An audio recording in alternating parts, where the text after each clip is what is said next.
Excellent. Thank you. It's now 9 o'clock. Okay.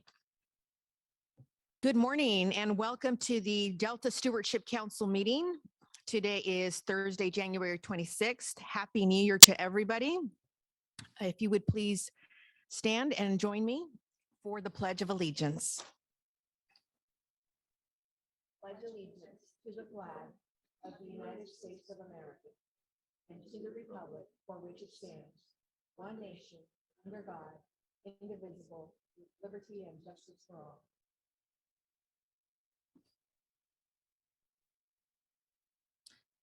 Before we do our roll call, I just want to point out one item on the agenda. We will be moving item 8 and 9. So we'll take item 9 first, and then we will move on to item 8 after lunch. And with that, I will ask our council clerk, Beck Barger, if you would please do roll call. Absolutely. Councilmember Burgess. Here. Councilmember Damrell. Thank you. Councilmember Lee. Here. Councilmember Smith. Councilmember Zingale. Good morning, I'm here. And Chair Medueno. Good morning here. If any member of the public is interested in providing public comment on any agenda item during today's meeting, please turn a blue card into the clerk, me, or send an email, blue card, to engage@deltacouncil.ca.gov as seen on the screen. Be sure to note your name and the agenda item that you wish to speak on when called, and I will call you up or unmute you. Great, thank you, Beck.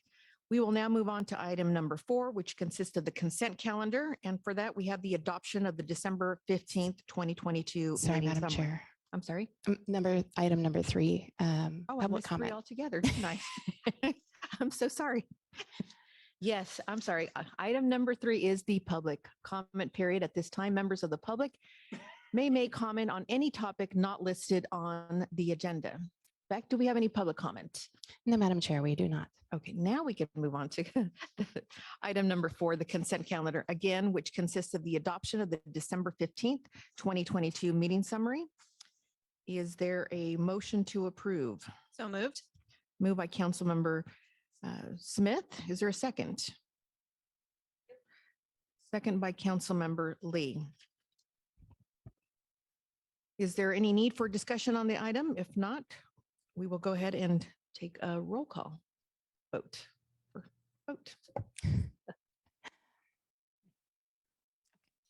Councilmember Burgess. Yes.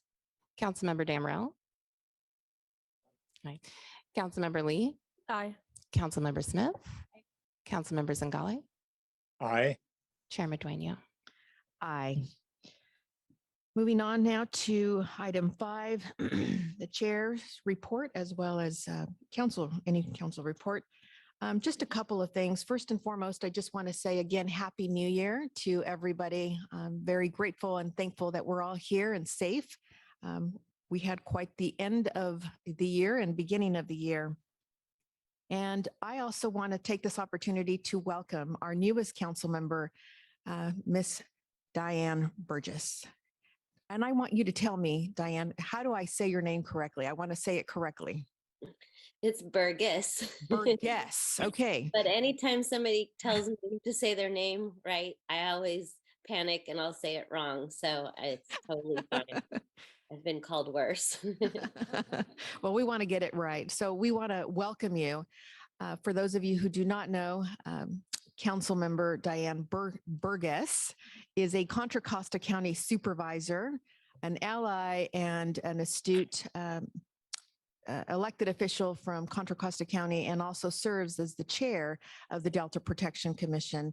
I've had the opportunity to meet with Diane in her district a couple of times, and I just want to, number one, welcome you and just let you know how excited I am, and I'm sure the rest of our council sharing the same sentiment.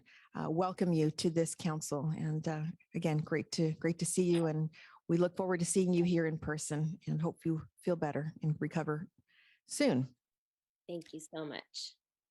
And with that, just a couple of announcements. I have continued on this legislative track, and I want to thank Brandon Chapin, our legislative director. We've already started this year. We had one meeting yesterday with Senator Dave Min with Orange County. And these are opportunities to get out and meet with our legislators, state legislators. Senator Min is actually the newly elected chair for the California Natural Resources and Water. So we thought that was a good opportunity to go out, meet him, share a little bit more about the Delta Stewardship Council, our role, our responsibilities. And that meeting was extremely well received. He was very engaged, had some really good questions, and actually offered, without the consent of his staff, to partner on some outreach activities down in Southern California in his district. So again, these are the types of opportunities that I really think are hugely important, and we will continue on that track. We have a couple of upcoming meetings, and I'll let Legislative Director Brandon Chapin share more on with his report. We actually took a tour of the Delta at the request of some key stakeholders down in the Delta, and we did that on Tuesday. Again, another opportunity to go out, meet with stakeholders, learn about what some of the damage that was done to the Delta with this last barrage of atmospheric river storms that we had. And I'll just say that it was, again, always, we welcome the opportunity and enjoy the engagement and the constant one-on-ones, if you will, with our stakeholders in the Delta. We can never learn too much, that's for sure. Also had an opportunity to attend a carbon sequestration presentation and meeting with some key officials down in the Modesto area of all places. And I had the opportunity to meet newly elected Congressman John Duarte, who was out at the event, and had, again, the opportunity to let him know that we welcome an opportunity to work with him on all issues related to water, Delta, and he is brand new. But he's not new to politics. He's been a farmer, and again, now that he's at the Congress level, and I don't remember what his district is, but he actually said, Virginia, I think that these are opportunities that we should all learn from one another. I'm new, and if there's some new things that I can learn in terms of how I can help and support any kind of legislation, any kind of water policies that benefit the Delta region and California, then I'm there. That was a welcome comment. And also met with Abigail Solis, who represents the Central Valley External Affairs for the Governor's Office. And so that was good to actually finally connect a person. Actually, I've known her on social media, didn't really understand her role, but she is our Central Valley External Affairs representative. And had the opportunity to present to the Independent Science Board at their last meeting, which was a couple of weeks ago, and just to hear a lot of the comments and questions that they were asking for the upcoming Delta Conveyance Project, and in particular, some of the questions that really kind of honed in for me. And Laura, you were at that meeting as well, and thank you for answering some of those really tough questions. But they have a lot of questions with regard to what have we learned and are we learning more with these atmospheric rivers, and again, the frequency and the severity of these storms that we're getting, and how does that impact a project like the Delta Conveyance Project. So good stuff coming down. And that's it for me. I will ask my council members, as well as our newest council member, if they would like to share anything at this time. None. Diane, would you like to introduce yourself just a little bit more? Sure. I wanted to first say that I've been so impressed by the staff of the Delta Stewardship Council. I can tell that these are extremely intelligent people, earnest and committed to doing the best job they can for this council. So I just first want to send a huge compliment and a thank you to everybody who's been helping onboard me. Yep, my name is Diane Burgess. I grew up most of my life in Contra Costa County. I kind of orient myself in the world where the water is. About 2 blocks behind me right now is the Delta. I've raised my boys here in Oakley for the last almost 20 years. And for a large part of that time, I ran a small nonprofit called Friends of Marsh Creek Watershed. And it was something that I had never done, working on habitat restoration, water quality, planning, and all of that. And you know, the creek was very engineered in the 50s when it was an agricultural community, trapezoidal channel, very great conveyance to move the water through the community. But as it's grown, the flood control capacity needed to be expanded, and the flood control district here in Contra Costa decided to partner with Friends of Marsh Creek to expand the channel and to naturalize it, which helped improve habitat, water quality, and it also became a laboratory for kids to learn about our watersheds. And by the time I left, after I started getting elected to offices, the difference in the community was, instead of it being the canal or whatever they called it, it became the creek, and it was an amenity rather than something that you built around. And I learned a lot from that, because if we can, appreciate our natural resources, it improves our health, it improves our home values, it improves our environment. And so that's kind of the basis of how I got into politics, because I learned and I became someone that could help explain those things to people and get them interested. So that's kind of the basis of how I got into water and all of that. I'm really excited to work with all of you, and I humbly go into this position knowing that there's a lot more that I don't know than what I do know. So I look forward to learning from you all and working on the mission of this commission. Wonderful. Well, thank you so much, Diane. I think that you're going to be an amazing asset to this council, and we agree. I think this council wholeheartedly agrees. We have an amazing team of staff members. There's no question, and the passion, the level of engagement, and just their dedication is just amazing. So we look forward again to working with you. You have an amazing background.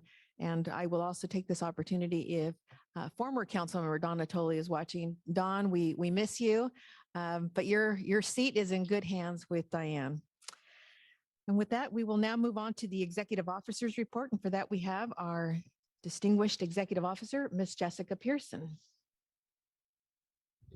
Thank you. Good morning. Oh, I'm sorry. I think I was going to say, yeah, I public comment. back. Do we have any public comment? No, Madam Chair, we do not. Thank you. Okay, thanks for that.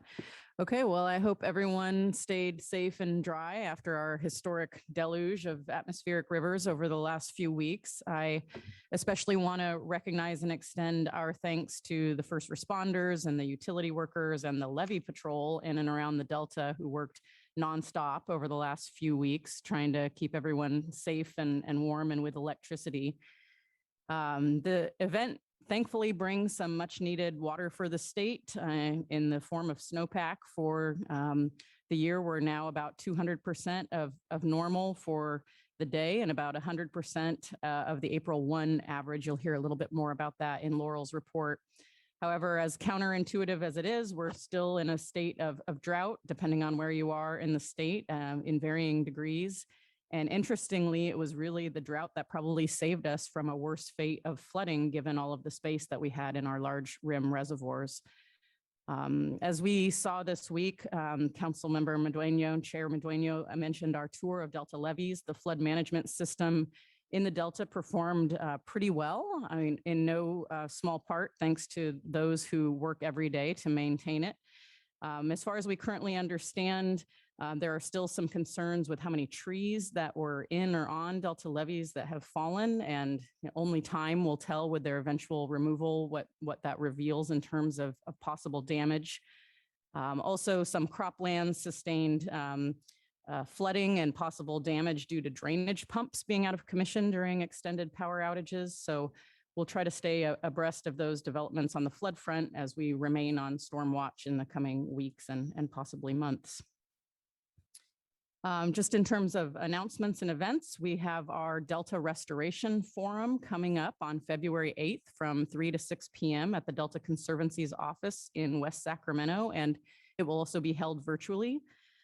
This is sponsored by DPIC, our Delta Plan Interagency Implementation Committee. Our restoration subcommittee, as part of that effort, is holding this forum in order to gather input and foster discussions and collaboration around opportunities and challenges involved in implementing large-scale ecosystem restoration in the Delta and the Sassoon Marsh. So like I said, registration just opened and can be accessed on our council website. Remote participation is available and registration is free for that event. We don't currently have any active covered action certifications. We did recently send a pretty important comment letter. And so rather than just summarize that here, I'm going to invite Jeff Henderson, our Deputy Executive Officer for Planning, to provide a short synopsis of this is the letter that we sent to the Department of Water Resources as part of our public comment on the draft EIR for the Delta Conveyance Project. So Jeff, I'll hand it over to you. And there's a copy of the letter in your packet and hopefully some on the back table as well.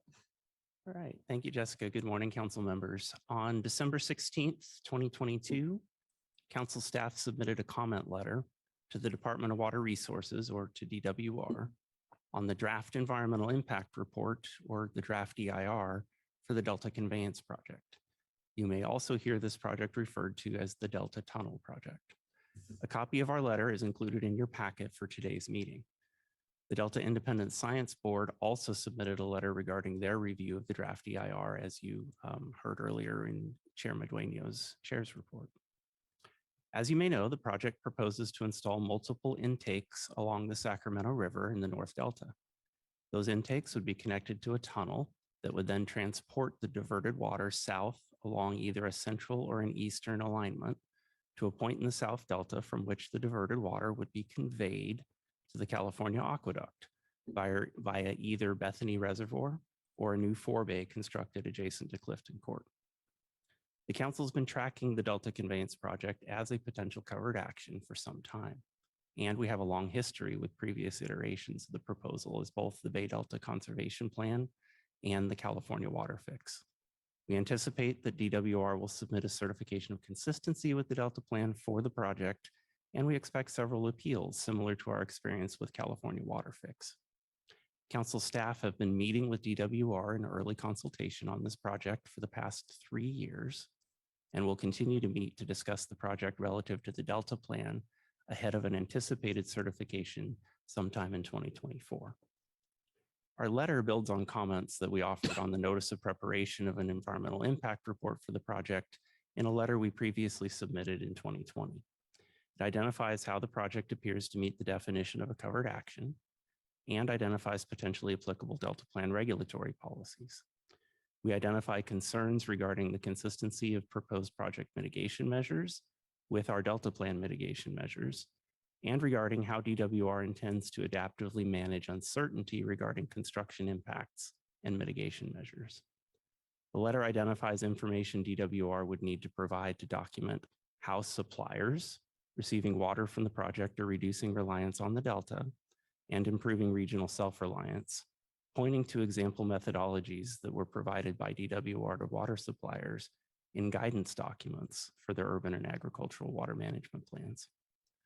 Our letter advises DWR to submit a petition for and obtain a change in point of diversion from the State Water Board prior to submitting a certification of consistency to the council in order to provide clear documentation regarding how the project would comply with water quality standards. It also recommends that DWR provide additional detail describing specific habitat mitigation locations and designs prior to a certification of consistency, in order to determine if proposed mitigation sites are located at appropriate elevations, preserve opportunities to restore habitat in the Delta Plan's priority habitat restoration areas, and reduce potential to introduce habitat for non-native species in the Delta. We similarly recommend the DWR provide additional detail regarding proposed levee designs for projects at multiple locations that would consider setback levees and other alternatives that would expand floodplains and riparian habitats. A considerable portion of our letter is dedicated to Delta Plan Policy DPP2. The letter addresses the proposed community benefits program, potential conflicts with existing agricultural, fishing, and recreation uses posed by harmful algal blooms, potential loss of existing recreational opportunities, noise and vibration, and a range of potential localized conflicts that may be disproportionately borne by environmental justice communities or that may affect tribal cultural resources. An attachment to the letter outlines more specific potential concerns regarding best available science as it relates to the proposed community benefits program, hydrology and systems operations modeling, flood protection, harmful algal blooms, water temperature and inflow relationships, zooplankton, outflow abundance modeling, recreation, socioeconomics, cultural resources, and a few other topics. We intend to work with DWR on all of these issues in early consultation going forward. Carrie Buckman from DWR will be presenting to the council later on today regarding current progress on this project, and will describe DWR's process for reviewing and responding to comments received on the draft EIR. Happy to respond to any questions you may have regarding our letter or the process. Thank you. Thank you, Jeff. Any questions? Thank you. Okay. Moving on to personnel announcements. First, I want to add my welcome to our new council member, Diane Burgess. I've enjoyed interacting with her as we've gone through our onboarding and provided her with some briefings. So excited about that relationship. I'm also excited to share that Erin Angel has been hired as an environmental scientist in our Delta Science Program's Collaborative Science and Peer Review Unit. You may remember Erin as she's been a Sea Grant Fellow with our planning division for this year, working on our Delta Adapts Climate project. Erin has a Master of Science in Biology from Cal Poly Pomona, and we're always excited when we're able to hire our fellows. So please join me in congratulating Erin. Please also join me in congratulating Cindy Whitlock on her recent promotion. Cindy, who joined the council in October of 2012 as a receptionist and office tech, is now the executive office's Staff Services Manager 1. So in addition to the many things that Cindy already does to make our lives easier on the executive team and for council members, in her new role, she's going to be overseeing and coordinating Public Records Act requests, assisting the legal office, and then continuing to provide some administrative support for Virginia, myself, and the rest of the exec team and board. So congratulations to Cindy. In your packet, we have the outreach highlights report, our active projects list of all the activities in the Delta that we're tracking, and our quarterly contract report. If you ever have any questions about those now or offline, please let me know. And we do not have a legal update today, but we do have a legislative update. And so for that, I'm going to invite our legislative and policy advisor, Brandon Chapin, and our executive fellow, Viet Long Nguyen, to provide their update.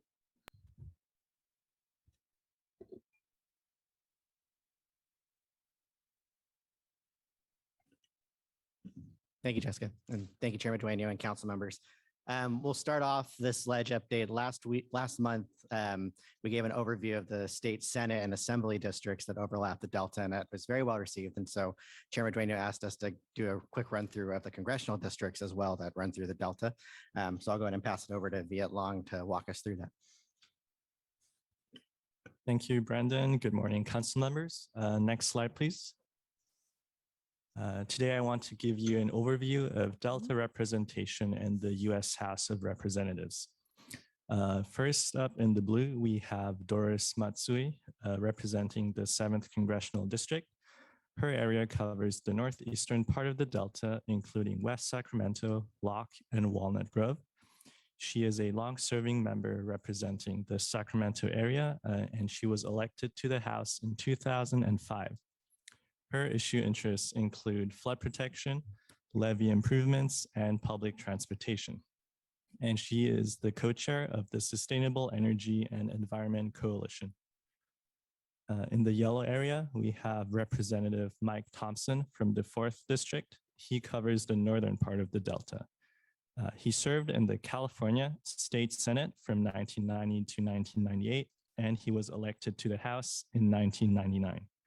He is an advocate for land conservation and a clean energy economy, and he was an original co-sponsor of the Green New Deal in 2021. He is also the co-chair of the Land Conservation Caucus. In the green area, we have Representative John Garamendi from the 8th District. He covers the Suisun Marsh and Pittsburgh and Antioch. He has experience in the California State Assembly and Senate and served as Lieutenant Governor from 2007 to 2009. He was elected to the House in 2010. He is a longtime Walnut Grove resident and is familiar with Delta issues. In 2015, he published his very own Water Plan for all of California, which prioritizes science-driven policies, water conservation, and recycling. Notably, he opposed the Twin Tunnel project known as WaterFix. He is also on the subcommittee on water resources and environment. In the purple area, we have Representative Josh Harder from the 9th District. He covers San Joaquin County areas, including Tracy and areas next to Stockton. He is a longtime Central Valley resident and was an instructor at Modesto Junior College, and he has experience in consulting and venture capital. He was elected in 2018. His interests include increasing water storage and protecting Central Valley farmers. He is a longtime opponent of the current Delta Tunnel project and recently introduced federal legislation called the Stop the Delta Tunnels Act. And he sits on the Committee on Agriculture. In the red area, we have Representative Mark DeSaulnier from the 10th District. His area includes Oakley and Brentwood. He was previously a California Assembly member and senator and was elected to the House in 2015. He is part of the Animal Protection Caucus and the Safe Climate Caucus.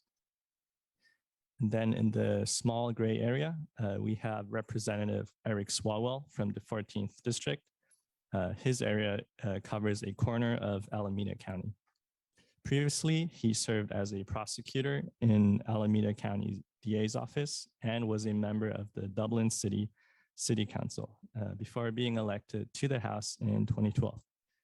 He is a member of the California Coastal Caucus, and he is also an advisory member on the Tri-Valley Conservancy, which is a nonprofit providing land stewardship and management in the Bay Area. That concludes my overview, and I'm happy to answer any questions. Thank you. Thank you, Viet Long. Thanks, Viet Long. Can you put the presentation back up, please?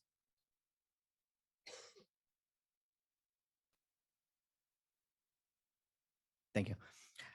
So just a few short updates, one on the state budget and then a few bills that are in your packets. You all probably know that on January 10th, Governor Newsom introduced his preliminary budget for the 2023-2024 fiscal year. It's projected of a $22.5 billion shortfall currently. Although one thing that I'll preface all of this on is that there's still the May revise that's set to come out in May, which will be a much more up-to-date picture of where we might be heading into the new fiscal year. To address the shortfall in his current proposed budget, he proposes mainly by shifting some costs, delaying funds, and also some targeted trigger cuts. And those are along the lines of, if it ends up that the fiscal picture looks better for the 2024-2025 fiscal year, those funds would be added into the budget. I do want to highlight one key item that was in the budget, new investment of $202 million in flood investments, particularly $41 million specific to Delta levee improvements in the current year. So just from here on out, the next few months, this will go back and forth with the legislature to try to hammer out a deal between both the legislature and the governor's office, as well as to incorporate the May revised changes based on any new projections from the Department of Finance. Happy to answer any questions on the budget. Thank you, Brandon. Just a quick Mhm. question and observation. Obviously, everybody's been hearing about the shortfall. At some point, I thought it was 25 billion. I see that it's now 22.5 billion, but interesting, the 202 million in flood investments, and in particular, 41 million for the Delta levee improvements. 41 million in addition to, or is this just brand new money? I believe it's in addition to, but I'll have to get back to you on that, and I can get more specifics. And then for the $25 billion figure, that was the Legislative Analyst Office projection. So there are two current projections. There's the LAO's projection and then this current budget of 22.5. Okay, Yep. great. Thank you. Any questions? Okay. Next slide, please. In terms of bills, there are two new bills in your packet. Most of the ones from last month have not moved because there's a 30-day wait period on bills and the legislature is just getting started up. But there are two I want to highlight. The first is AB 225, which is from Assemblymember Grayson, who is one of the members that Chairman Dueño and I met with earlier this year and represents the Delta. Introduced a bill on an environmental hazards booklet that currently the Department of Real Estate releases. This is an intent bill to state that the legislature is hoping that to set aside or to basically establish that in this book should also include climate stressors and other various things that should be provided to homeowners when they first buy a house. This has a little bit of an interaction for Delta Adapt's work, so that's the main reason why we were highlighting this one. The second bill is SB 66 from Senator Hurtado. This is also a legislative intent bill and rather vague at the moment, but it's right now primarily to improve DWR's use of predictive models for water supply. Happy to answer any questions on those two or any other bills that are currently in the bill packet. Questions? I do believe we have, if we have an opportunity, we also want to meet with Hurtado. Is that correct? Yeah, and actually that's a good segue. I'll end with just highlighting the current meetings that we're looking to do over the next few weeks and months. As Chairman Dueño mentioned, we met with Senator Min yesterday. We're hoping to meet with Senator Becker and Assemblymember Bennett, who are both chairs of their respective budget subcommittees that the council's budget goes under, as well as meeting with Assemblymember Villaputua, who represents the Stockton area of the Delta, Senator Hurtado, due to her interest in water issues, and then also Assemblymember Alanis, to also because he has an interest in water issues as well. And these are all just meet and greets to kind of touch base and describe what the council does. Wonderful. Yep. Okay. Thank you both. I just want to publicly acknowledge Viet Long.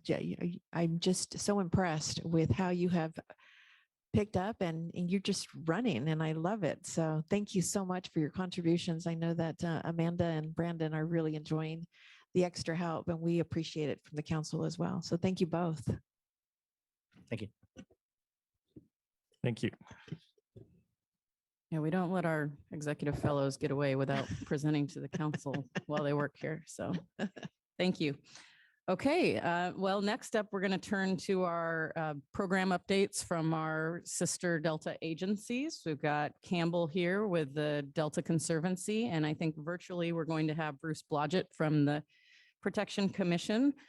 Campbell, do you want to kick us off here? Welcome. Thank you. Good morning, Chairman Dueño and council members. It's great to be here today. Good morning, Campbell. Happy to give you an overview of the Delta Conservancy and what we're up to, what we accomplished last year and what we're going to be doing this year. For the new council members, although Supervisor Burgess is not new to the Delta Conservancy, she's been an alternate and now she's the primary for Contra Costa County on our board. But I'll just take a little bit of an overview of who we are and what we do, and then kind of launch into our big grant programs and what we have going on. Next slide, please. So we are the state conservancy serving the legal delta and the Sassoon Marsh.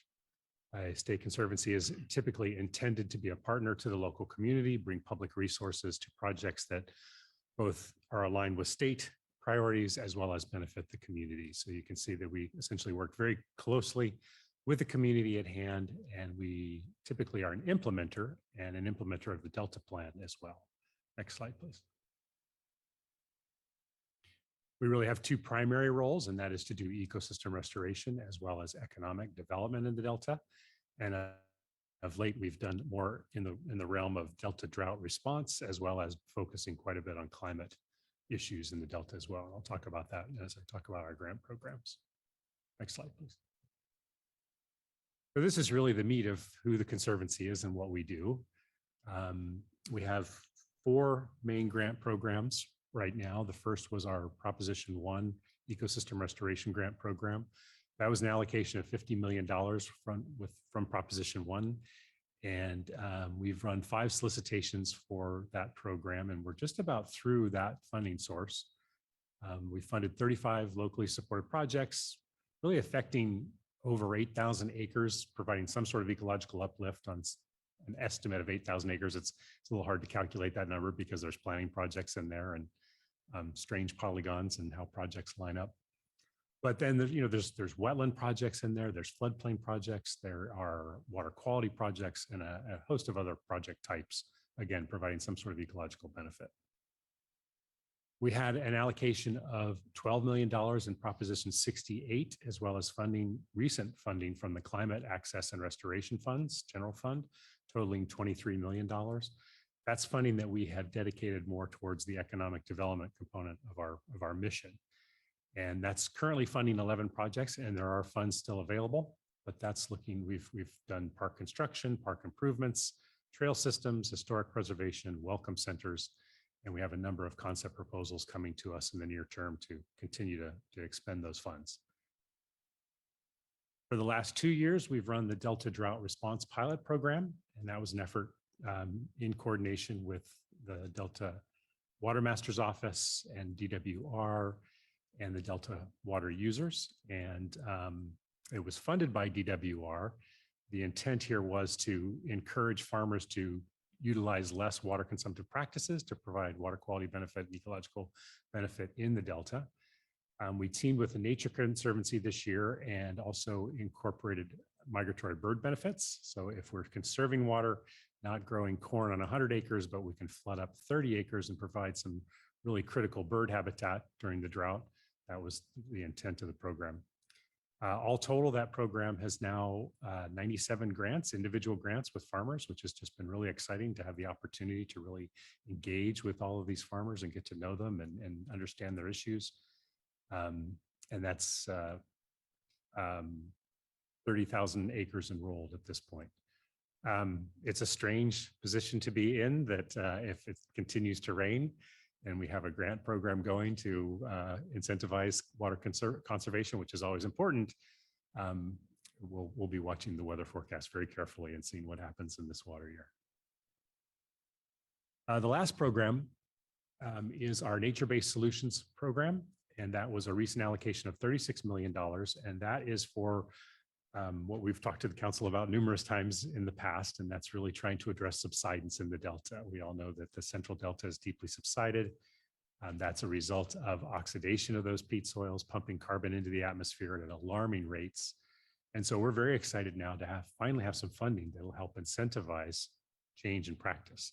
So we have a number of proposals coming in to look at farming rice in the Delta, which puts water back on the landscape and stops that oxidation, but also converting lands that are already too wet to farm into managed wetlands. And that allows the revenue that's already been lost from agriculture to potentially be offset by carbon revenue. And so again, that's probably going to be our focus for the next couple of years, is trying to get projects together to move that money and work with public and private landowners to really start to look at scale and tens of thousands of acres of land converted in the Delta, working with the local community.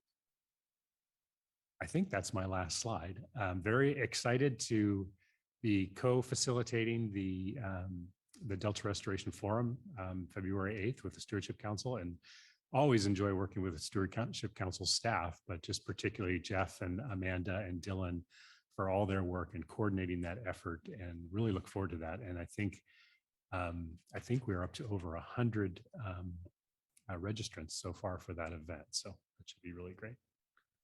So thank you, and happy to take any questions. That's awesome. Thank you so much, Campbell. Questions? I have a couple, Campbell. When you're working with the farmers, it seems like you've had a lot of success in reaching farmers. Was that at the beginning of your grant period when you were new, if you will, and trying to get farmers to adapt, if you will, to new practices on conservation? Was there a little bit of pushback, or has it been pretty well received?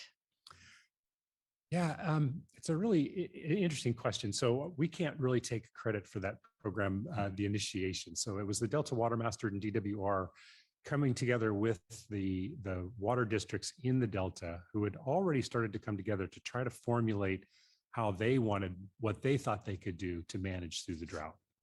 And then they connected to the Watermaster's office in DWR, and they started having common conversations about what would that look like. And then we were brought in later to help run the program, receive the funding, and distribute the grants. But I think that the answer to your question is that it was a great opportunity, that local interests were driving the direction. They had a real need and desire for the information and a way to manage differently. And the state came together, and we collectively worked with them to provide a program that worked. Yeah. Now we worked with the agencies and did a lot of outreach, but we had no idea what the reception would be. We were very pleased to get 80 plus grant proposals the first year. We were able to fund 33, and we had 120 bids the second year, and we were able to fund 64. So I think it's just a testament that if you're offering a fair price for an incentive, and it's something that they're interested in, it works quite well. Absolutely. Well, it's interesting because I've been I was raised on ag, and when I go out and I meet with farmers or farming interests in the Delta, and you hear about the history, if you will, right, and how they used to farm a certain product or commodity, and sugar beets comes to mind for some reason in the Delta. And obviously that is no longer a commodity of choice or need. So it's interesting to see how they have to adapt as well, but that they are receptive enough, smart enough to know, look, the current trend that we're on is not going to be sustainable, for production, for our livelihood, and for the best interest of the state of California. So it's just interesting to see, and I'm really happy to see that there's so much interest, and we'll give you some credit. Why can't we give you some credit? You deserve some credit. Thank you. Let's take some credit. The farmers are extremely savvy in understanding their economics and absolutely. It's great. Yeah. No, I think that this is great. One more question that I had on the Prop 68 and climate. You said most of that money is directed at economic development. Correct. So economic development. So is that under the confines of park construction improvements, your welcome centers? It really is. Yeah, that's Okay. the focus. We had the large allocation for restoration early. So Prop 68, both of those funding sources could be used for restoration, but we've decided to try to compartmentalize them for those type of projects. Anything that, again, open solicitation, if you have people out there have ideas, bring us your ideas relative to access, tourism, recreation, historic preservation, cultural preservation. Does that help startups, or is it just existing businesses? So for example, if you have, and I look at it from the equity lens and perspective, if you have a lot of people that have lived in the Delta, but see that their livelihoods are changing because of, again, how crops are being basically becoming, they're not the same crops, if you will, the same line of work that they were in. Does this proposition allow for a startup, if you will, for somebody who knows that they're no longer going to be able to work in that particular field? I think it's a little bit challenging. We can only give funding to nonprofit organizations, government organizations. And so we couldn't give it to an individual. But for a nonprofit that is helping, Absolutely. okay. And it actually has funding in it for technical assistance, beautiful. recognizing that, people, it's hard to get state money and people need help. Absolutely. Awesome. Okay. Thank you. Supervisor Burgess had a question. Oh, Diane, you need to wave like this. No, Okay, I'm just kidding. I'm learning. Okay, No, we're just kidding. wave your hands when you want attention. Okay, I got it. Hi, Campbell. It's nice to see you again.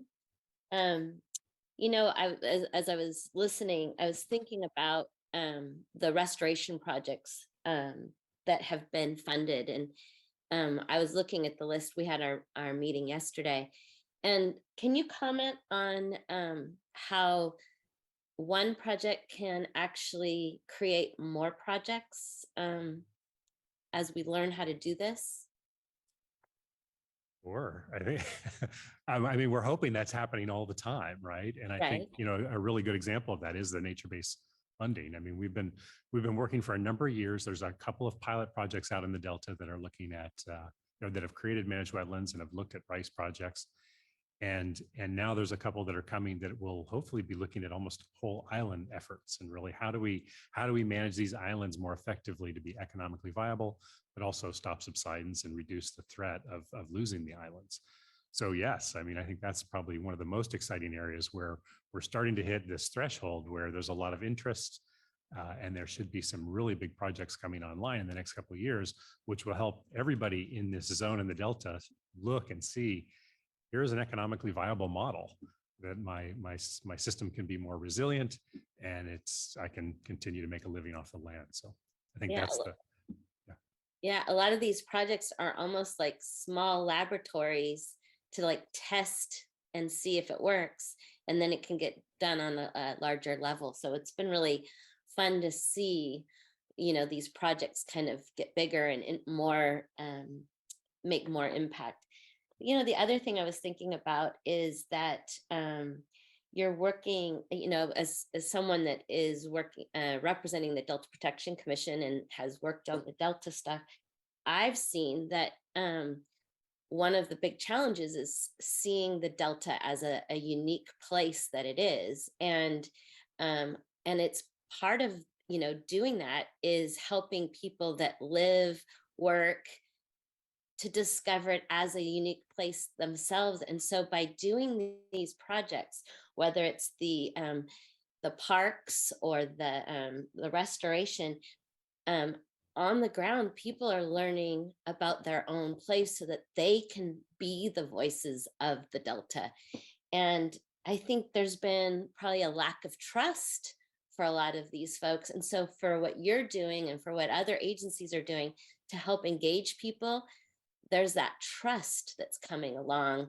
And again, that helps everybody work together on these very important issues. So not only is it, you're investing in making the environment and the habitat and the economy and the cultures better, but you're also, putting money in there, and you're helping strengthen and help people understand there on the ground how unique and special the Delta is. And so you do really, really important work, and I thank you for what you do. I appreciate that. And it does seem to really be hitting its stride after 10 years plus of existence and having some money to actually put into projects. And then also just working in coordination with the Delta Protection Commission on the natural heritage area, and previously on visitdelta.ca.gov, which is a really nice web repository of everything that is available in the Delta, and collaboration with the Stewardship Council too.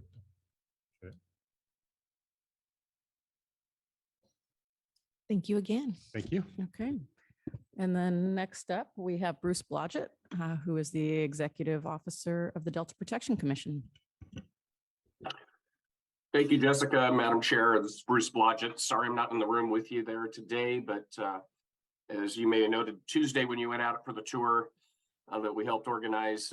It's still a little bit under the weather here and fighting a bug, and decided I didn't want to share that with any of you in the room today.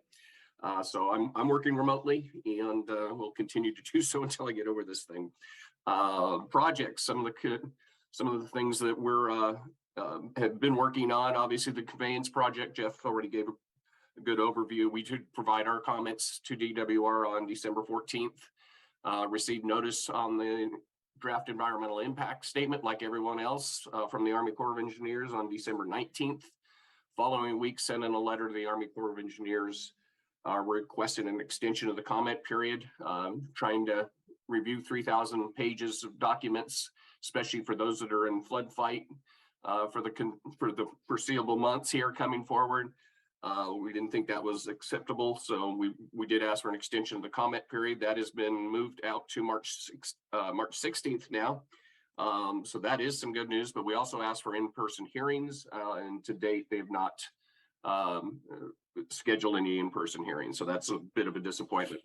That folks in the Delta that do not have access to internet, we believe deserve a chance to be able to come into a meeting and provide those comments directly to the Corps. So you mentioned the visit, Campbell mentioned the visit Delta website. Are currently in the position, or currently we are moving forward with hiring a new information officer that'll be helping out with that. So we're looking forward to that. At a previous meeting, and the next item, and this is the most exciting thing moving forward, is the National Heritage Area in the management plan. We've gone through the process now, and soon will be, probably in the next week or so, signing a contract with a contractor who will provide the management plan and prepare that management plan for us, and to move that heritage area forward. So that's exciting. The Heritage Area Advisory Committee will be meeting on Thursday, February 2nd and Thursday, March 2nd. Both of those meetings are from 3 to 5. There was a Heritage Area Act passed in the end of the last Congress. It does give our heritage area, which was created in 2019, right before COVID, until March 12th, 2024 to complete that management plan. So we're one of several national heritage areas all in the same position, a couple up in Washington State as an example. And again, we're the only heritage area in the entire state of California. So this is exciting. Look for more information on this heritage area as we move it forward, and on this management plan. It's going to be a good opportunity to bring some federal funds out to promote our Delta communities and promote our Delta activities. So that's fantastic. Another item, the Great California Delta Trail Master Plan.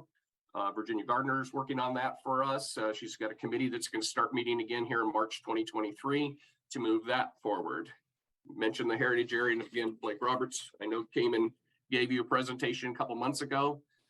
Another program, welcome to the Delta National Heritage Area signs. Finally, some progress there. We should start to see some signs going in the ground as early as February. So we're excited about that. Another program, the Clean California Wayfinding and Interpretive Signs.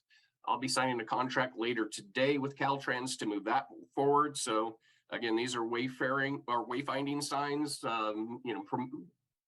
pointing people towards the recreation opportunities, maybe the wineries, the agritourism sites, the communities, and then the interpretive signs for those communities are going to be extremely important. Delta Community Action Plan implementation.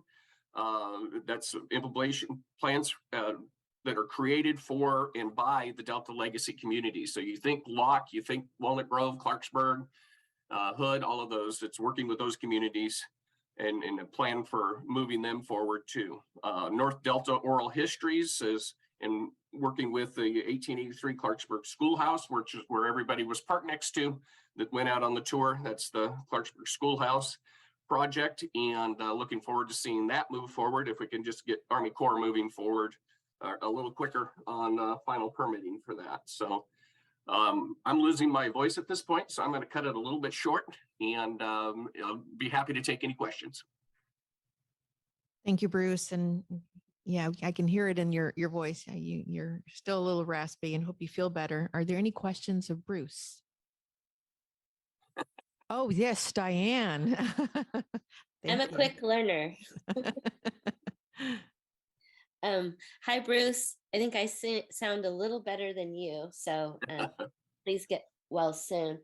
Yeah, the natural heritage area is really exciting. And I know that people are talking about wanting unique experiences. And I don't think that enough people have realized and have discovered yet the Delta. And it is this unique experience. It's so beautiful.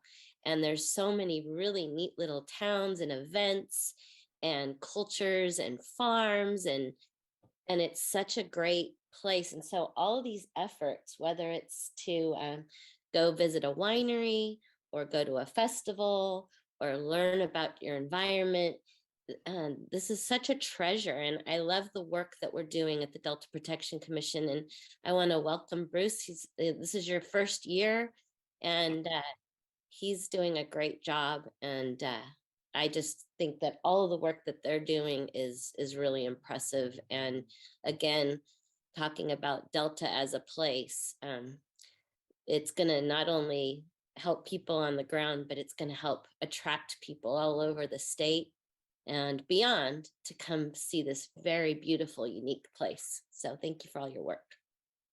Really appreciate that, Supervisor. And yeah, it's such a unique place. My mom grew up in the Delta, so I've been familiar with it all my life. But a lot of people don't know they're in the Delta when they're driving right through the middle of it. So we think there's some things that they should stop and see, and some real great opportunities, like you said, to see some communities, some really unique museums, some great places to eat, some great places to taste a little wine, or now even you could taste spirits on Victoria Island with a distillery located down there. So, I mean, there's some really unique opportunities. Yeah. Yep. Appreciate that. Bruce, I don't want you to talk too much more, but I just have a couple of questions. So this management plan is due, you said, by when? March 2024. Okay. So obviously that gives you a little bit of time. I agree with Councilmember Burgess. This is very exciting.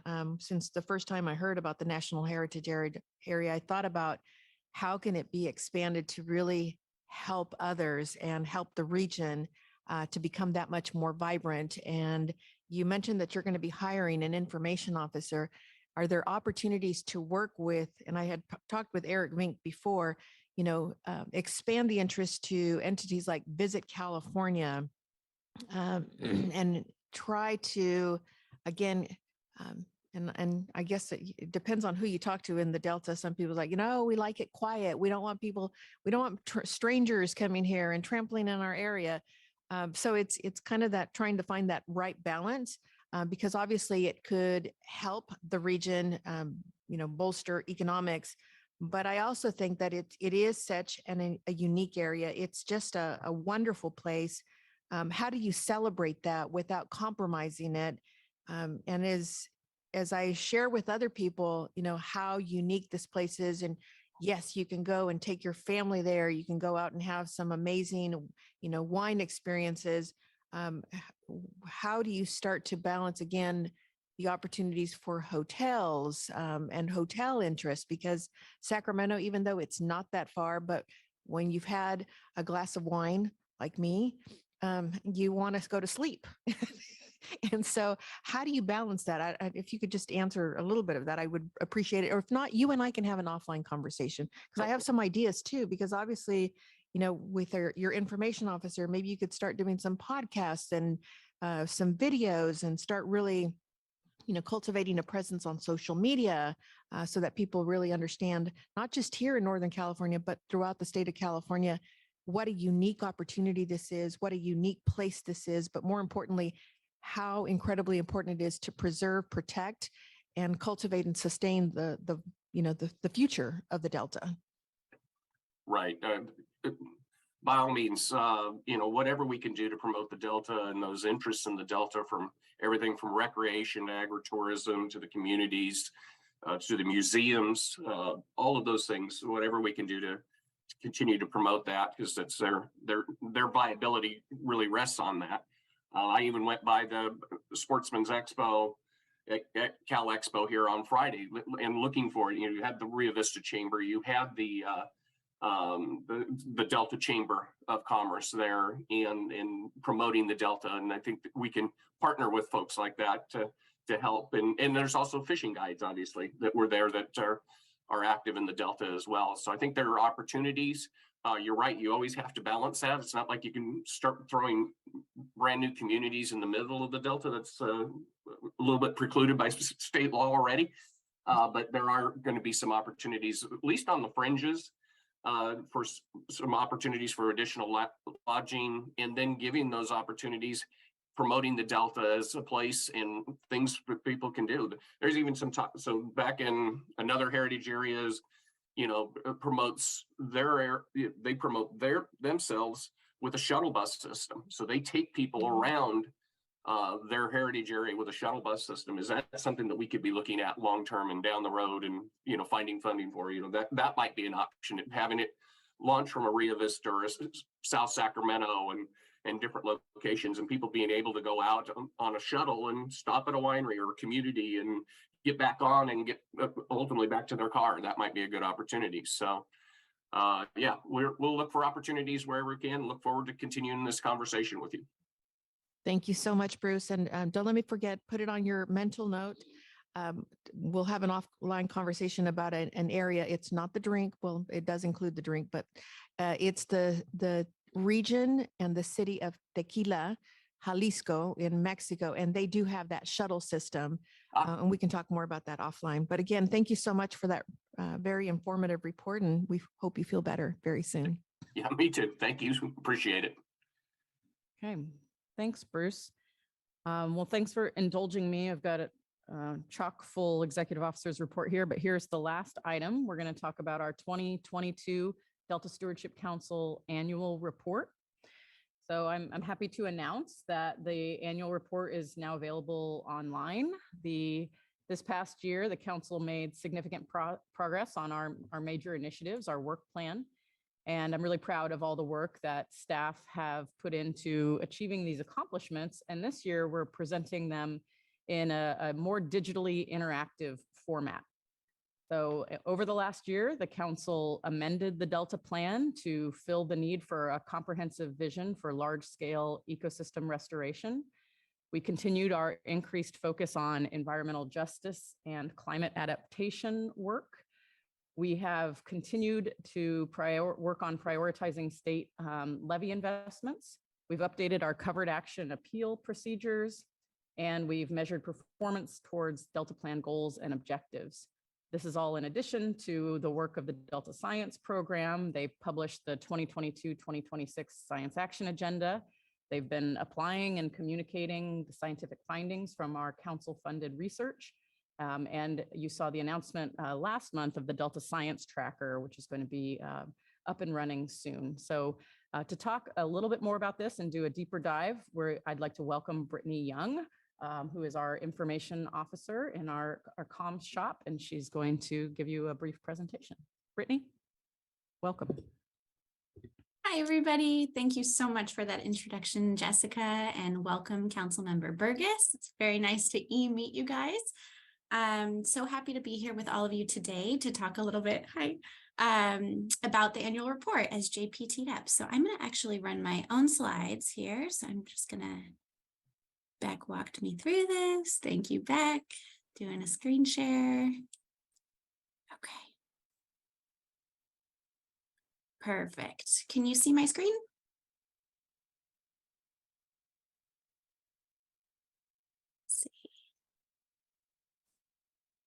Yeah, okay, great. Thank you so much for that. Love a thumbs up. Okay, so before I dive into this year's annual report, let's talk a little bit about what we aim to achieve through our annual reports overall. So each year, the council develops a report to showcase the council's progress toward California's co-equal goals for the Delta, achieving a reliable water supply and a resilient ecosystem while protecting and enhancing the unique values of the region as a place where people live, work, and recreate. Staff presents annual reports at the first council meeting of the year, like today. These presentations usually center around the report's theme, This year, we're going to talk a little bit more about the content as well. So the theme of the 2022 annual report emphasizes our work in pursuit of equitable, enduring, and science-based solutions. And move on to the next slide here. Year after year, the Council's annual reports have been formatted as PDFs or printed documents, which some of you may remember. When we presented the 2021 annual report last year, Chair Madueño mentioned that she'd love to see these reports come to life. She also described her appreciation for seeing and hearing people in the Delta and at work in the Delta. So with those recommendations in mind, for the first time, the Council's annual report is being hosted in a story map format, which you can see here on the screen. So for those of you who aren't familiar, a story map is a web-based application that allows authors to tell stories interactively and in the context of other multimedia content. For optimal viewing, we recommend exploring the story map on a computer rather than a tablet or phone. That's just a little pro tip from the communications team. So as you can see on the screen here, let's see if I can play it one more time for you. Nope, I can't. Anyway, so the report kicks off with video footage of the Delta that's courtesy of the California Department of Water Resources, followed by an introduction that includes an audio clip from Chair Madueño and a section that celebrates the incoming and outgoing leaders who served the Council, its executive team, and the Delta Independent Science Board. Moving on to our next slide. Visitors will scroll on to another section, about the Delta Plan as a common vision for taking on the Delta's challenges. It begins with an audio clip from Executive Officer Jessica R. Pearson before describing our efforts to advance and coordinate ecosystem restoration, increase our focus on environmental justice issues, prioritize levee improvements, review covered actions, update our appeals procedures, and measure the impacts of the Delta Plan on the estuary as a whole. So this brings us to our first and only slider section of the report, which highlights 3 performance measure related takeaways about harmful algal plumes, as you can see here, about water quality and farmland. Simply click on the left and right arrows to see details on these important findings. Let's see if we can move to the next slide here. Thanks for bearing with me. My computer froze a little bit. Let's see, excuse me. Oh, okay. Sorry about this, you guys. It says PowerPoint is not responding. Let's just give it one quick second to reboot. Trust me, it's worth the wait. We're going to talk about science next. Okay. It's booting up here. I'm so sorry. There we go. Okay. Come back to my screen share. Technology issues just keep us on our toes, right? Okay, PowerPoint.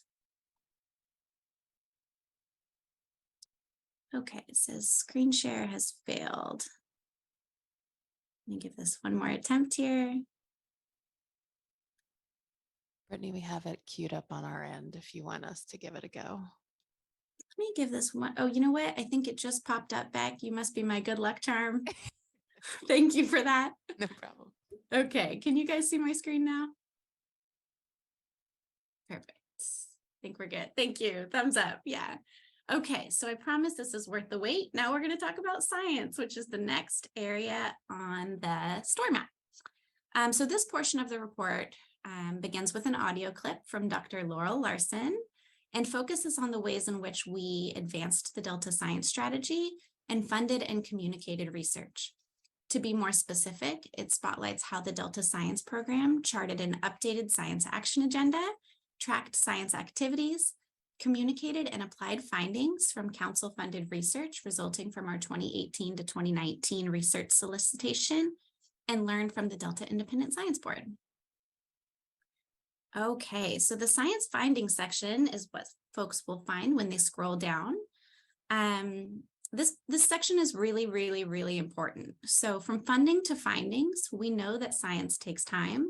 In 2022, research that we funded between 2018 and 2019, like I said, was able to start informing our management efforts. Findings covered topics like deficiencies in salmon. I'll press play here. Subsidence reversal, carbon sequestration, and climate resilience, and aquatic vegetation mapping.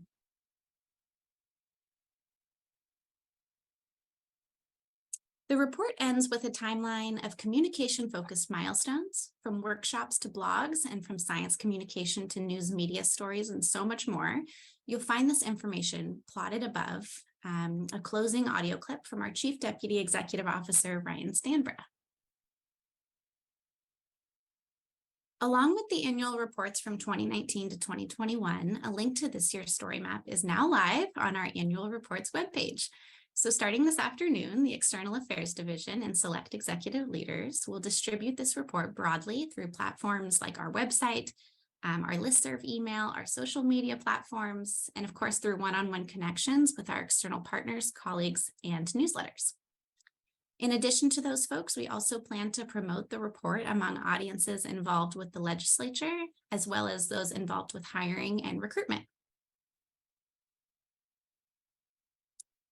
Before I close, I'd like to thank Assistant Deputy Executive Officer Abbott Dutton, former Information Officer 1 Geneva Hutchison, Environmental Program Manager Dan Constable, IT Specialist Chris Hahn, and the Council's executive team for their contributions to the 2022 annual report. I'd also like to thank DWR for the video footage and many of the photos used throughout the story map, and to AIM Consulting for its overall support of the story map's development. There we go.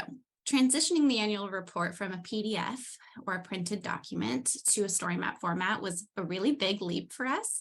And the contributions of all of these folks really prove that teamwork makes the dream work, and we did it, and we're excited to hear what you guys think of it.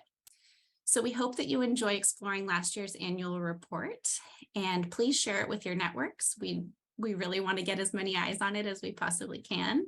And what I've described to you guys here today is really just a drop in the bucket. There's a lot more details for you to discover in the story map itself. So that concludes our presentation. Happy to take any questions that you have. Thanks for bearing with me through those technical difficulties.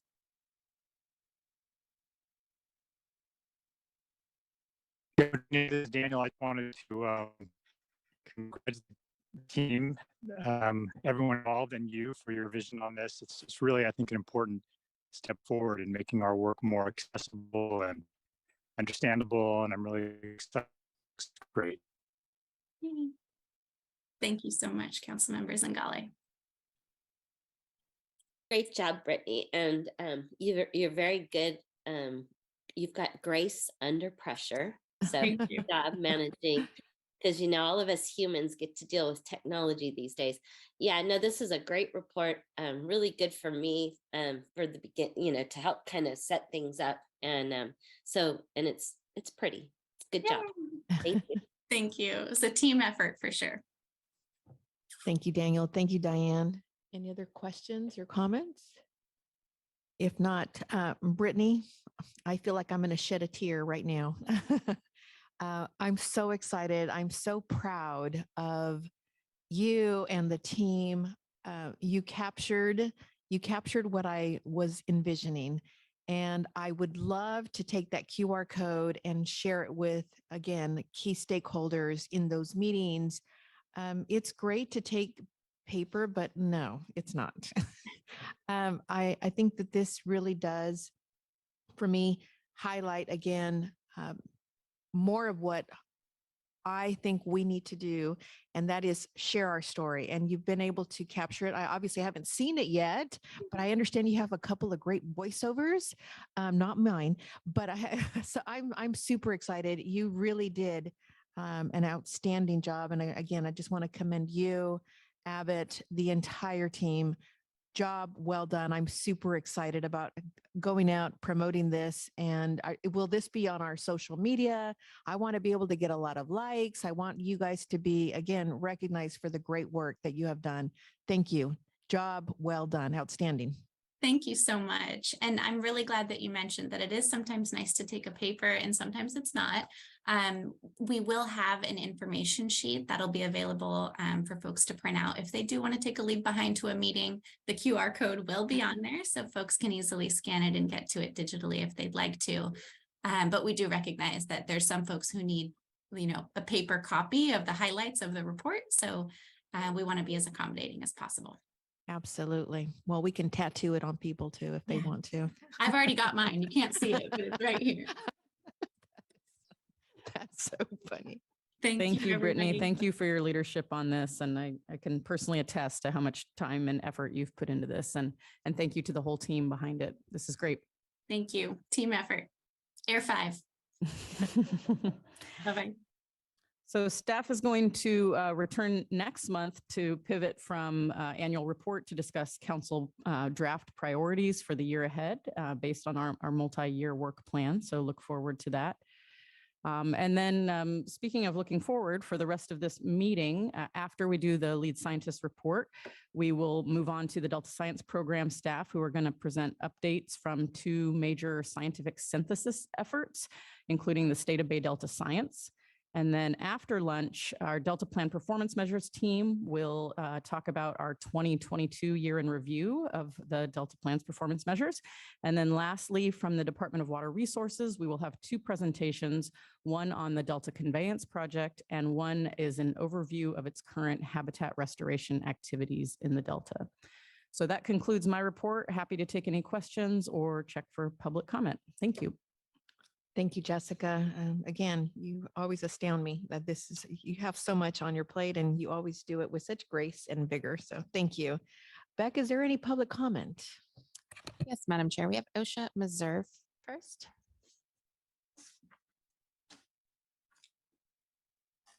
Good morning. Thank you. Local agencies of the North Delta. Exciting to be here in person.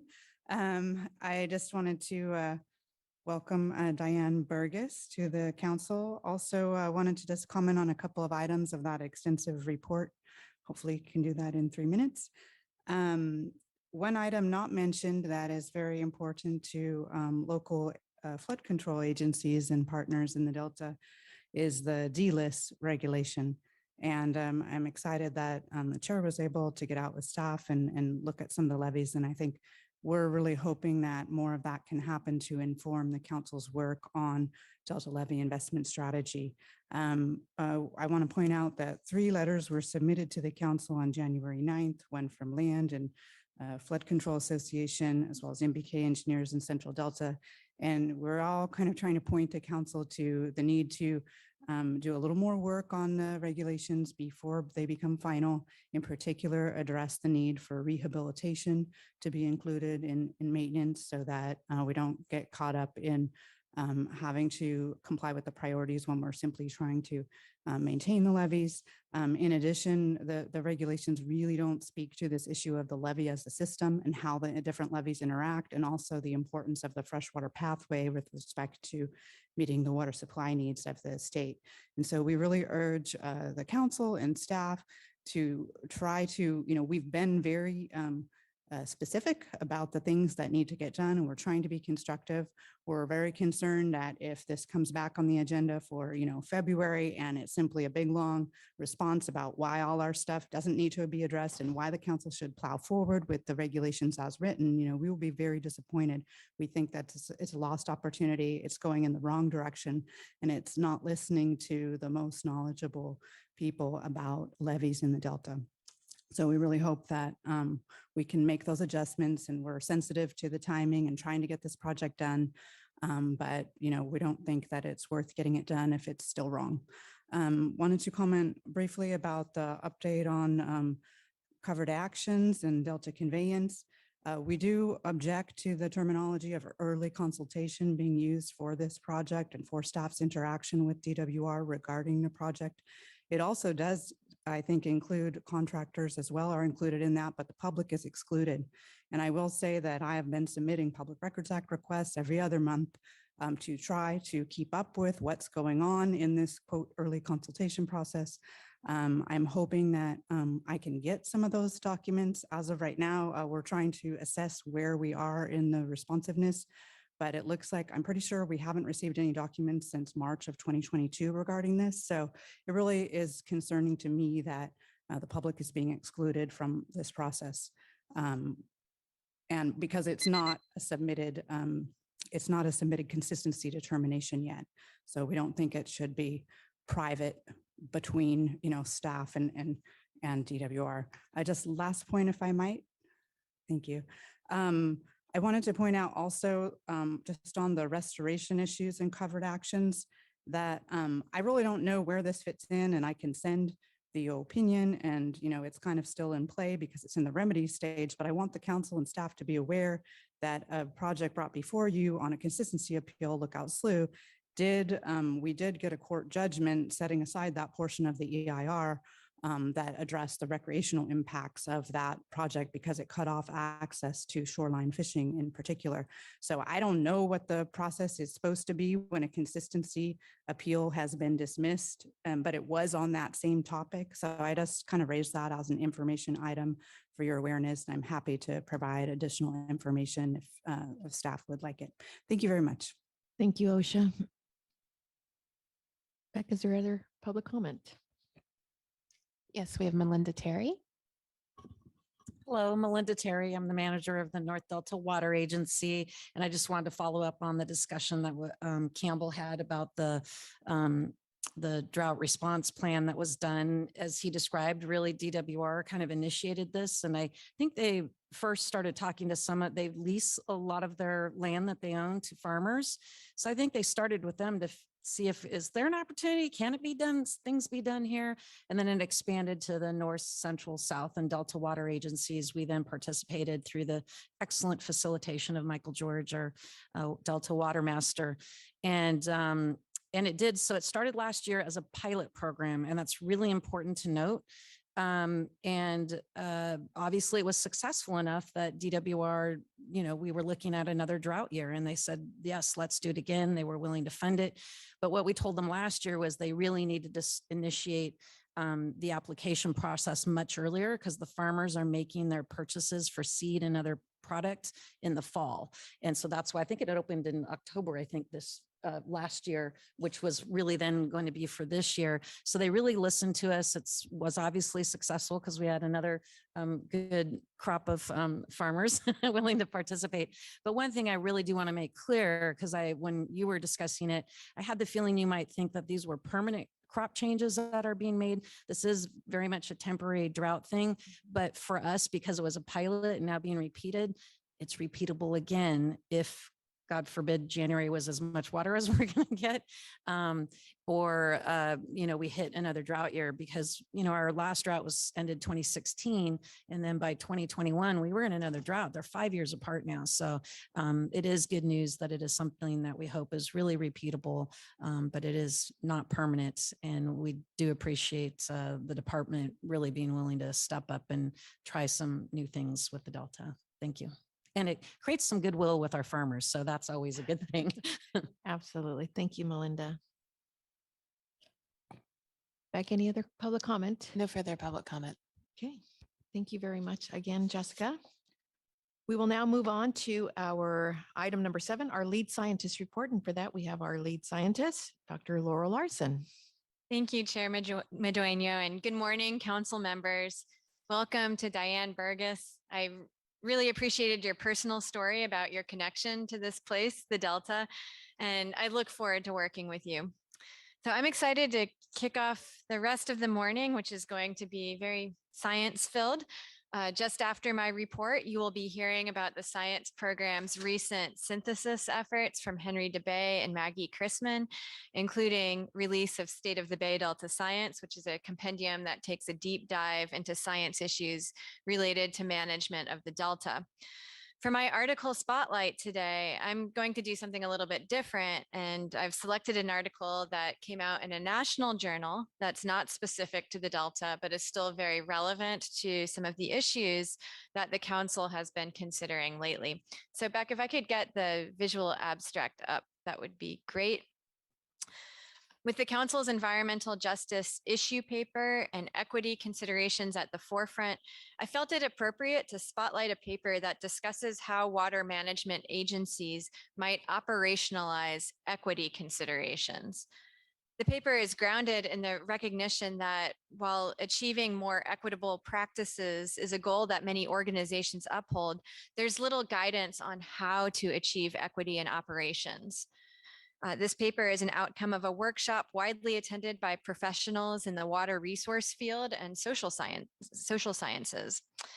The group of attendees identified 4 main barriers to integrating equity into water management practices, including vague definitions of equity that are used, the erroneous belief that there are no equity metrics that could be qualitatively or quantitatively analyzed, difficulty in linking equity to current standard management, the current standard project management frameworks, and then a lack of clear examples of how equity has been incorporated into management. To address these barriers, the article started out by clarifying the 3 main types of equity that should be recognized within agency processes. The first is distributional, which describes the distribution of benefits and harms. The second is procedural, which describes access to decision-making processes. And then the third is recognitional, which describes the recognition of different experiences and ethics. These 3 types build upon each other like a tree, which is what's being shown in the upper right there. And recognitional equity serves as the roots of this tree, which means that recognition is required to build the procedures that promote equity, which is required to achieve equitable distribution of benefits and harms. In the design and assessment of a project, having quantifiable metrics associated with each dimension of equity can help guide the process of trade-off assessment and might also help identify alternatives for, say, approaches to construction or site assessment that might have more equitable outcomes. A major contribution of this paper was to provide example metrics for each dimension of equity and also provide examples on how they might be used in water resource projects. So for example, a quantifiable aspect of recognitional considerations is accounting for the demographics of the affected community. And a procedural metric might measure how demographics of portions of the community involved in the planning process compare to those of the community at large. It's a measure of representation in that planning process.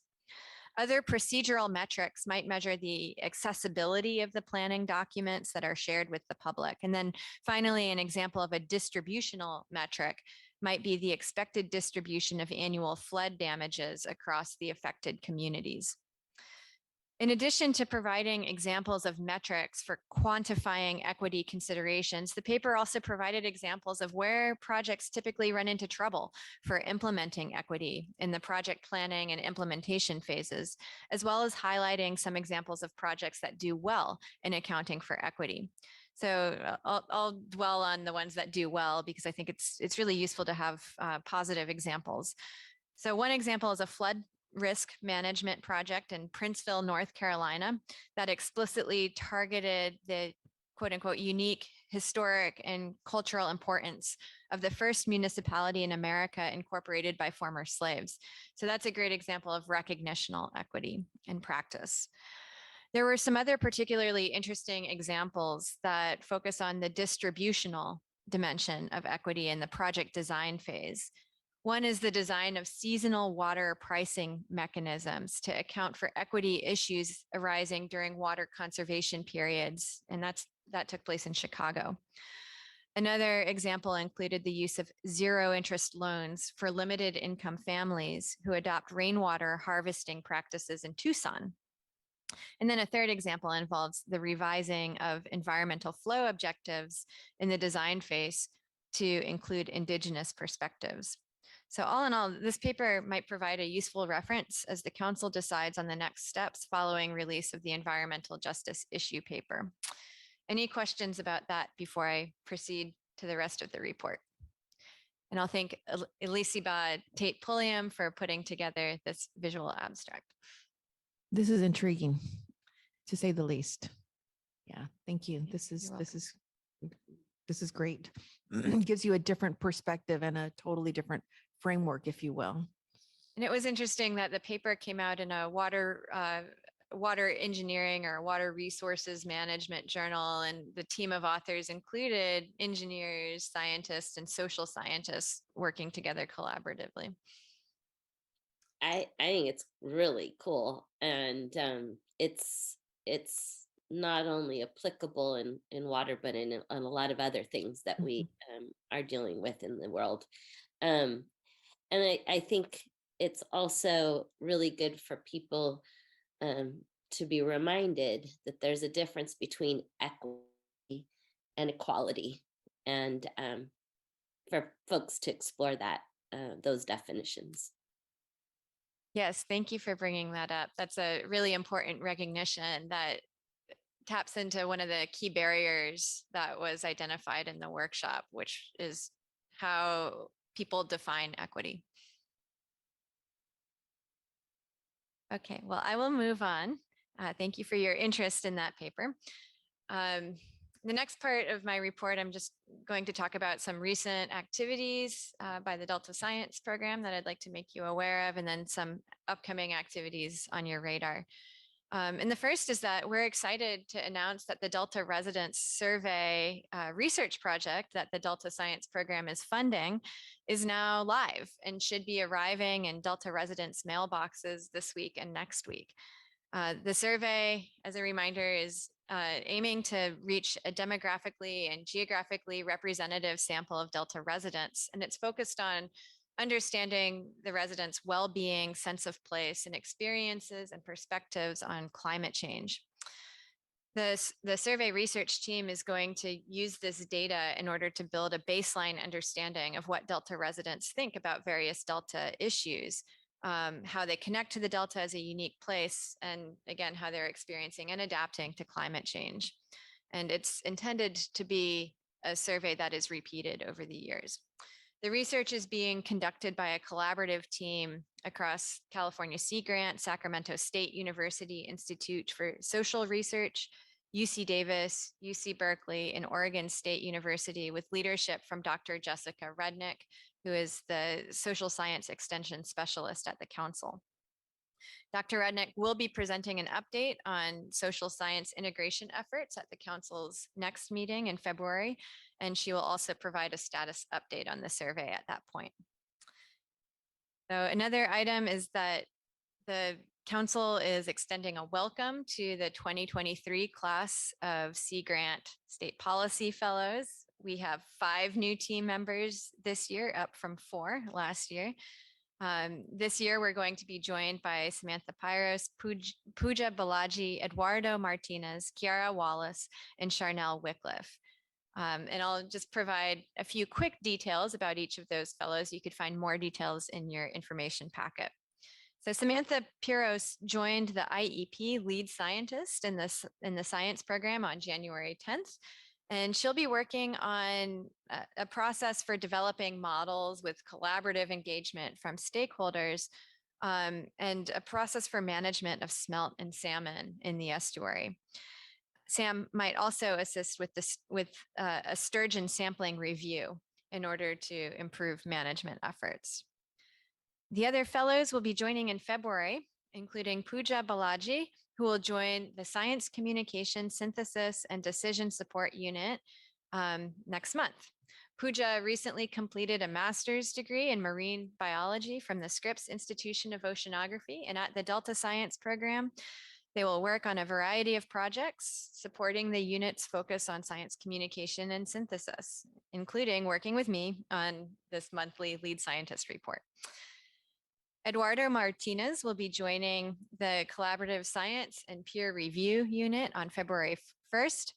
He received his master's and bachelor's degrees in civil engineering from California State University in Los Angeles. He hopes to use his scientific background to develop science-backed guidelines and policy. Kyra Wallace will be joining the Adaptive Management Unit on March 6th.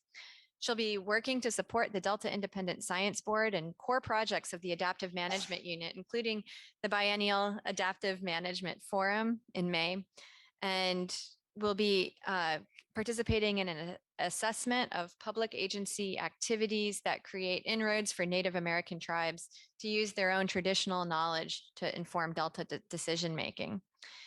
Kyra has a bachelor's in earth science from UC Santa Barbara with an emphasis in climate and environment. And she also holds a master's from the Scripps Institution of Oceanography in climate science and policy.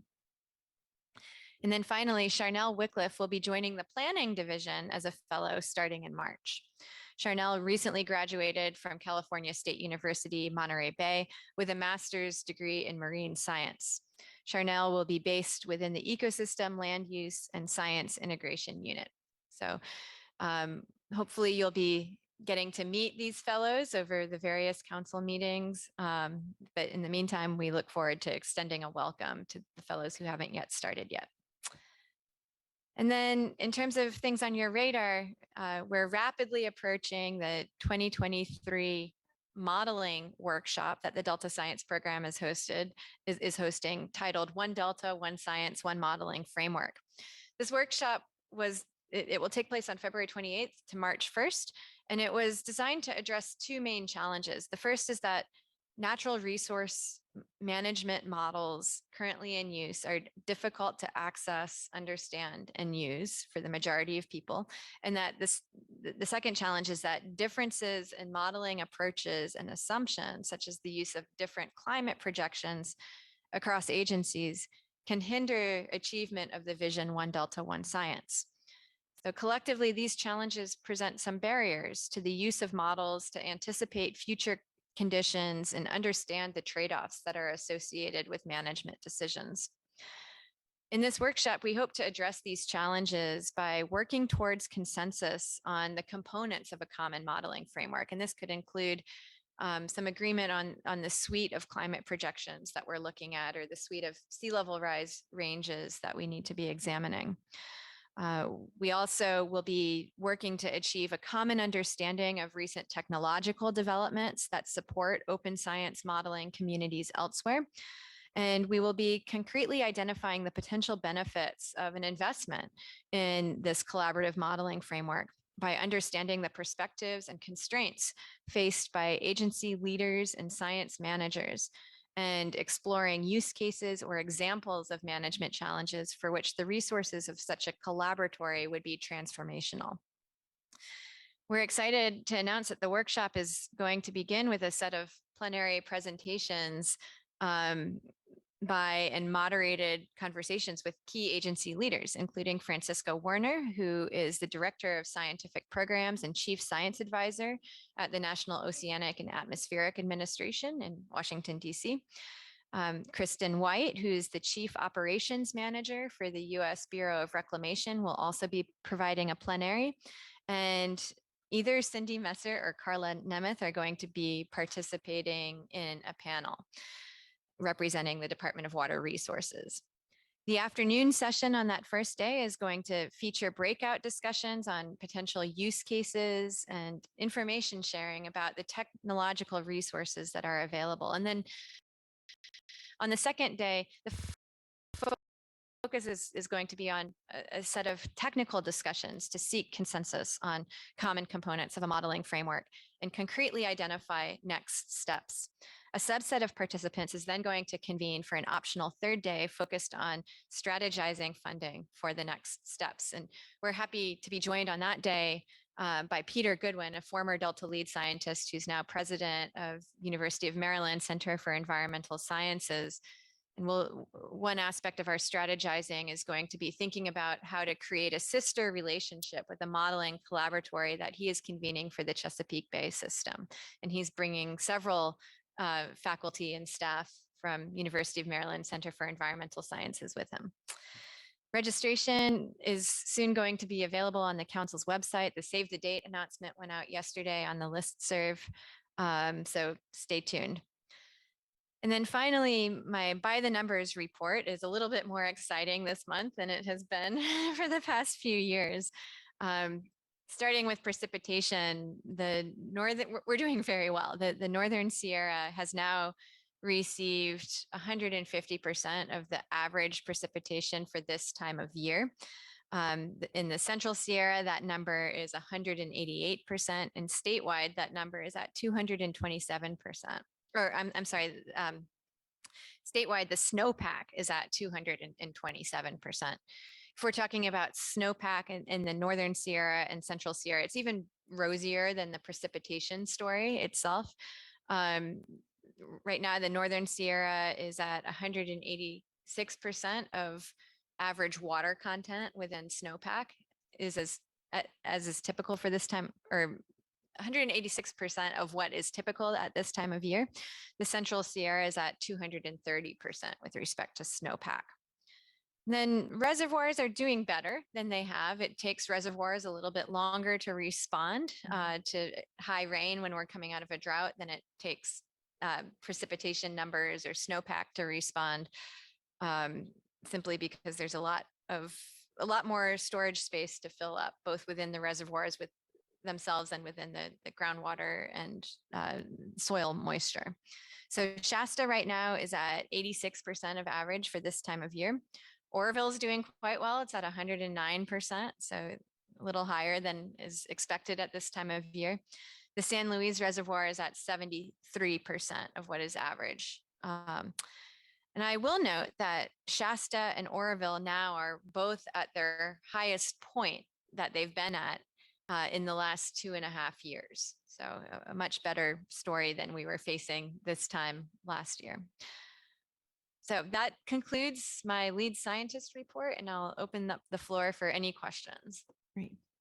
Thank you, Laurel. I'll turn it over to council. Any questions? Diane, Daniel, any questions? If not, I actually have a couple of just follow-ups. I'm intrigued by the One Science, One Delta, One Modeling workshop that's coming up February 28th. And this is a hypothetical, but I'm going to ask it anyway. So you're trying to get to consensus on modeling.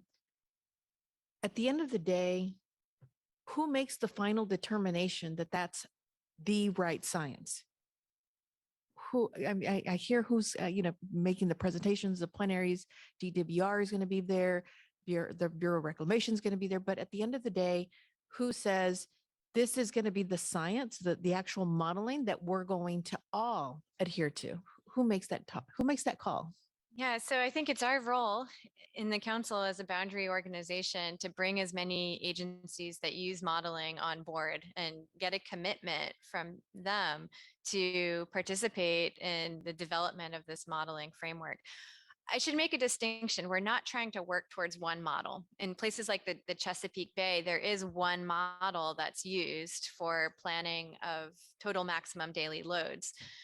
I don't think it's advantageous to try to move towards use of a single model in this estuary because there are so many complexities that we manage for here. And I think there's also value in having multiple models for similar outputs of interest like flow and water quality, because that gives us a better assessment of maybe the range of uncertainty that we're looking at for some of these projections. What we do want to seek consensus on, though, is try to put some boundaries on the ranges of those climate projections that we're looking at, the sea level rise projections, to make sure that we're appropriately accounting for the potential future extremes that we might be facing. We're also looking to create consensus on practices. So practices for sharing models, practices for documenting models, for sharing the results that come out of the models.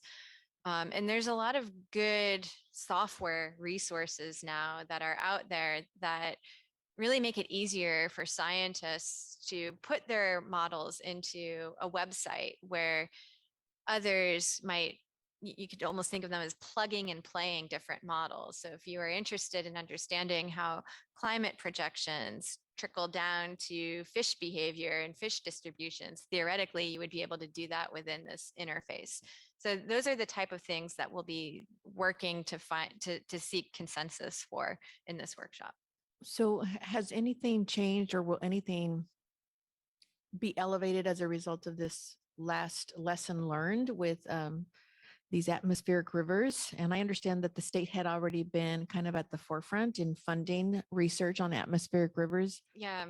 So Yeah, anything? I would say this, the recent experience with the atmospheric rivers is a good example of a positive outcome that could result from investment, from multi-agency investment in a set of planning models. So state and federal agencies within California have participated in actually going through what they call the arc storm scenario. It's a scenario where you get repeated atmospheric rivers that extend even longer than the atmospheric rivers that we just experienced and have the potential to result in massive flooding.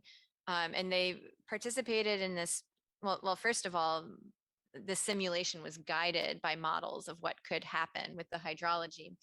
They then participated in an actual simulation in which they went through the hypothetical process of dealing with this event so that they could identify what their sequence of operations would be, figure out where the barriers would be in executing those operations, and really just practice preparedness for a storm event like that. So that's a shining example of what an outcome could be when agencies collectively invest in a collaborative modeling and planning process, and then perhaps choose to run simulations in response to what the models are telling us is a possibility. I think we need to do this for more types of events coming our way in the future. Thank you so much, Laurel. As always, intriguing. You're just a walking encyclopedia. We love it. If nothing else, we'll ask now for public comment. Beck? No public comment, Madam Chair. Okay, you're off the hook for a couple of minutes anyway. We will now move on to item number 9, the Delta Science Program Scientific Synthesis Efforts. And Laurel, I'll have you introduce the panel. Yes. Well, I'm happy to introduce an excellent panel of Delta Science Program leaders and staff here today. On the right, we have Henry DeBay, who's the Deputy Executive Officer for Science. In the middle, we have Maggie Chrisman, who is a program manager within the Delta Science Program. And then on the left, we have Pascal Gertler, who is a senior environmental scientist within the synthesis unit within the council. So with that, I'm going to turn it over to Henry, who's going to provide some background on synthesis and this key core function of the Delta Science Program. And Henry will then turn it over to Maggie and Pascal. Thank you, Laurel. Can you hear me? Absolutely. And thank you, Chair Medueno. Good morning, council members, and welcome to You might want to get a little closer to the mic. welcome to Supervisor Burgess as well. So as Laurel mentioned, my name's Henry DeBay. I'm the Deputy Executive Officer for Science at the Council. And I'm joined today by Maggie Chrisman, Program Manager, and Pascal Gertler, Senior Environmental Scientist in the program. So as Laurel mentioned, today we're going to be talking to you about one of the science program's core functions, scientific synthesis. And in that vein, we'll be highlighting 2 major synthesis initiatives that are reaching important milestones, namely the 2022 State of Bay Delta Science and our synthesis work in partnership with the National Center for Ecological Analysis and Synthesis, otherwise known as NCES. So next slide, please. So first, starting with what scientific synthesis is. So actually in preparing for this presentation, I went back to the basics and looked up the root of the word synthesis and found out that it comes from a Greek word that means to put together. And that's essentially what scientific synthesis is. It's the process of putting together or combining data, concepts, or theories in ways that yield new knowledge or insights. And so a good analogy for this is that of putting together a puzzle in which each of the puzzle pieces are different research projects or sets of data, and putting that puzzle together generates a bigger picture or takeaway for a given topic or issue. Next slide. So why does synthesis matter? Well, a few reasons. Because synthesis provides the bigger picture of what may be happening on a given topic, it's particularly helpful to management and decision-making. In fact, one of the best examples of this comes from a synthesis effort carried out by scientists from the Interagency Ecological Program in the early 2000s, who by pooling together data observed a major decline in key fishes like Delta smelt, pictured here, that ultimately led to major management changes. And in another more recent example are the syntheses, I should say, that helped inform the council's deliberations on the ecosystem amendment to the Delta Plan. Another reason that synthesis matters is that the Delta is a very data-rich system. And so synthesis offers us a tool to mine that data for insights on how things are changing over time. It's also very cost effective. So rather than collecting new data from the field or lab, synthesis can unleash new insights from the wealth of data that already exists. And synthesis is becoming an even more powerful tool because of advancements in computing and the availability of ever increasing amounts of information like satellite imagery. Next slide. So why does the Delta Science Program do synthesis? Well, a few reasons. First and foremost, the Delta Reform Act and subsequently the Delta Plan underscore the importance of synthesis in informing decision-making. And on top of that, 3 core components of our Delta Science strategy shown here elaborate on how to do synthesis better, what synthesis priorities there are, and what we've learned from synthesis. Next slide. And so just in my last slide, I want to provide a slight distinction in the 2 types of synthesis that we do. The first is what we refer to as knowledge-driven synthesis, which typically brings together information on a given topic from experts or the scientific literature. And examples of this are the State of Bay Delta Science, which you'll hear about shortly, and synthesis workshops that we host, such as on harmful algal blooms or restoration or invasive species. The second type of synthesis that we lead is what we refer to as data-driven synthesis. And that's really about integrating data in a very direct way from disparate data sets to carry out analysis. And so an example of that is the work that we do with NCs, which Pascal will say more about, as well as something that's referred to as Shiny apps, which are web-based platforms that make integrated data more accessible to the public. And so with that, I will turn it over to Maggie to say more about SBDS.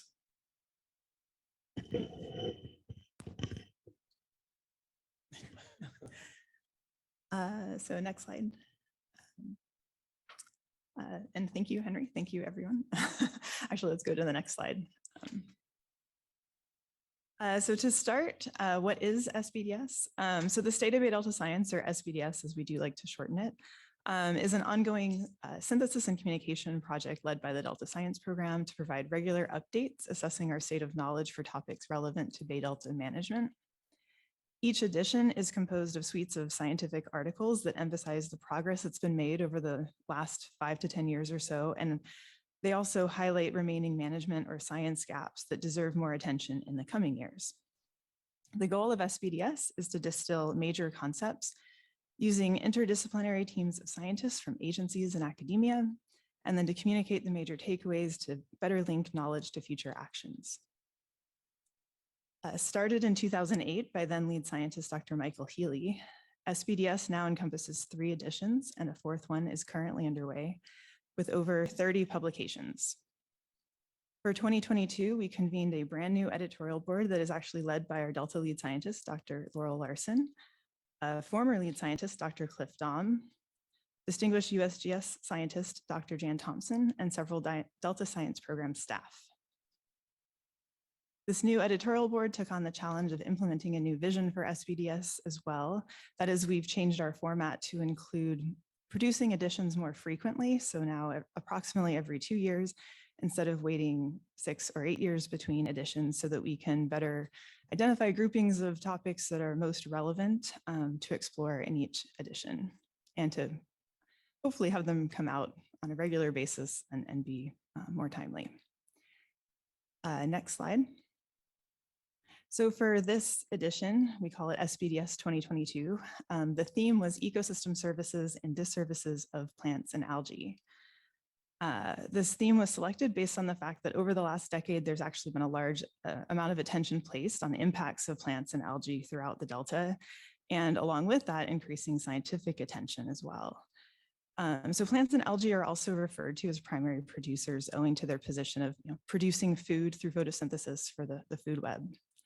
These organisms serve many other important roles in ecosystems, including providing habitat for fish and wildlife, influencing biogeochemical cycles at multiple scales, and affecting the health, recreational activities, and livelihoods of humans in the system as well.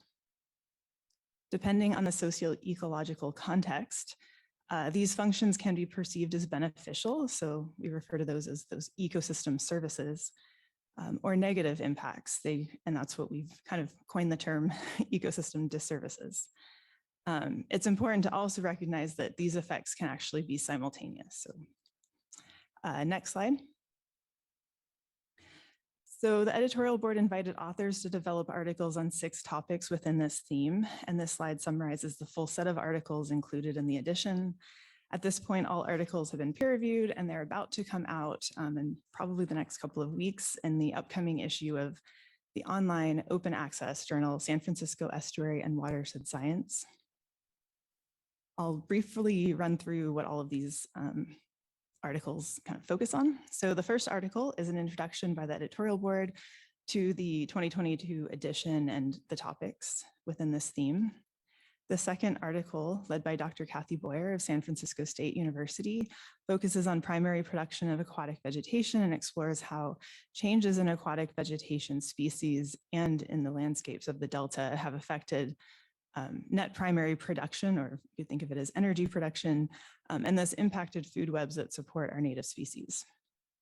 The next article, which I led, explores what we know about the ecology of aquatic vegetation, including how environmental conditions drive changes in distribution and abundance of species and communities, as well as how those species and communities themselves impact the physical and biotic environments throughout the Delta. Rounding out coverage of aquatic vegetation, so number 4 up in the top right, is a chapter led by by Dr. Louise Conrad, DWR's now lead scientist, on the history and supporting science of invasive aquatic vegetation control. Number 5 is Erin Hester, whose work on remote sensing was presented by Dr. Larson last month in the lead scientist report. She led a chapter exploring the broad number of remote sensing methods and applications that can be used to study primary producers, and emphasized how these technologies have evolved in recent years. Number 6, Dr. Rafe Kudela of UC Santa Cruz then led a chapter reviewing species and toxins involved in harmful algal blooms, including a summary of environmental conditions that drive blooms and resulting impacts of them. And then last but not least, number 7, Dr. Lisa Marie Wyndham-Myers of the USGS reviews the state of the science underlying processes of carbon sequestration, or capturing and storing carbon on the landscape, as well as subsidence reversal in the Delta. And specifically, that chapter explores how management interventions involving manipulating flows, vegetation, and nutrients could slow or reverse carbon loss. So next slide. As you can see, there's a lot of articles in this edition, and we don't have time to dive into everything important to highlight from it. So I'm just going to run through a couple of slides and provide a few examples of some key takeaways. This first one, and actually several chapters, as you just kind of noted, deal with carbon and sediment dynamics and how that's related to plants and algae. But one example that I can highlight from the aquatic vegetation chapter that I was involved in regards emerging knowledge from several studies on how submerged aquatic vegetation affects sediment.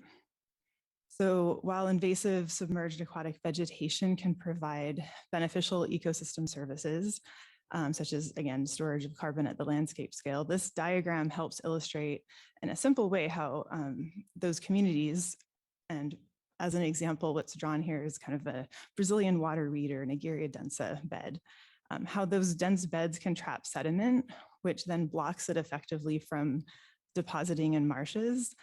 And less sediment accumulating in marshes can ultimately reduce their resilience to sea level rise because it can prevent lands from keeping up with rising sea levels. And that obviously threatens the long-term success of restoration efforts throughout the Delta.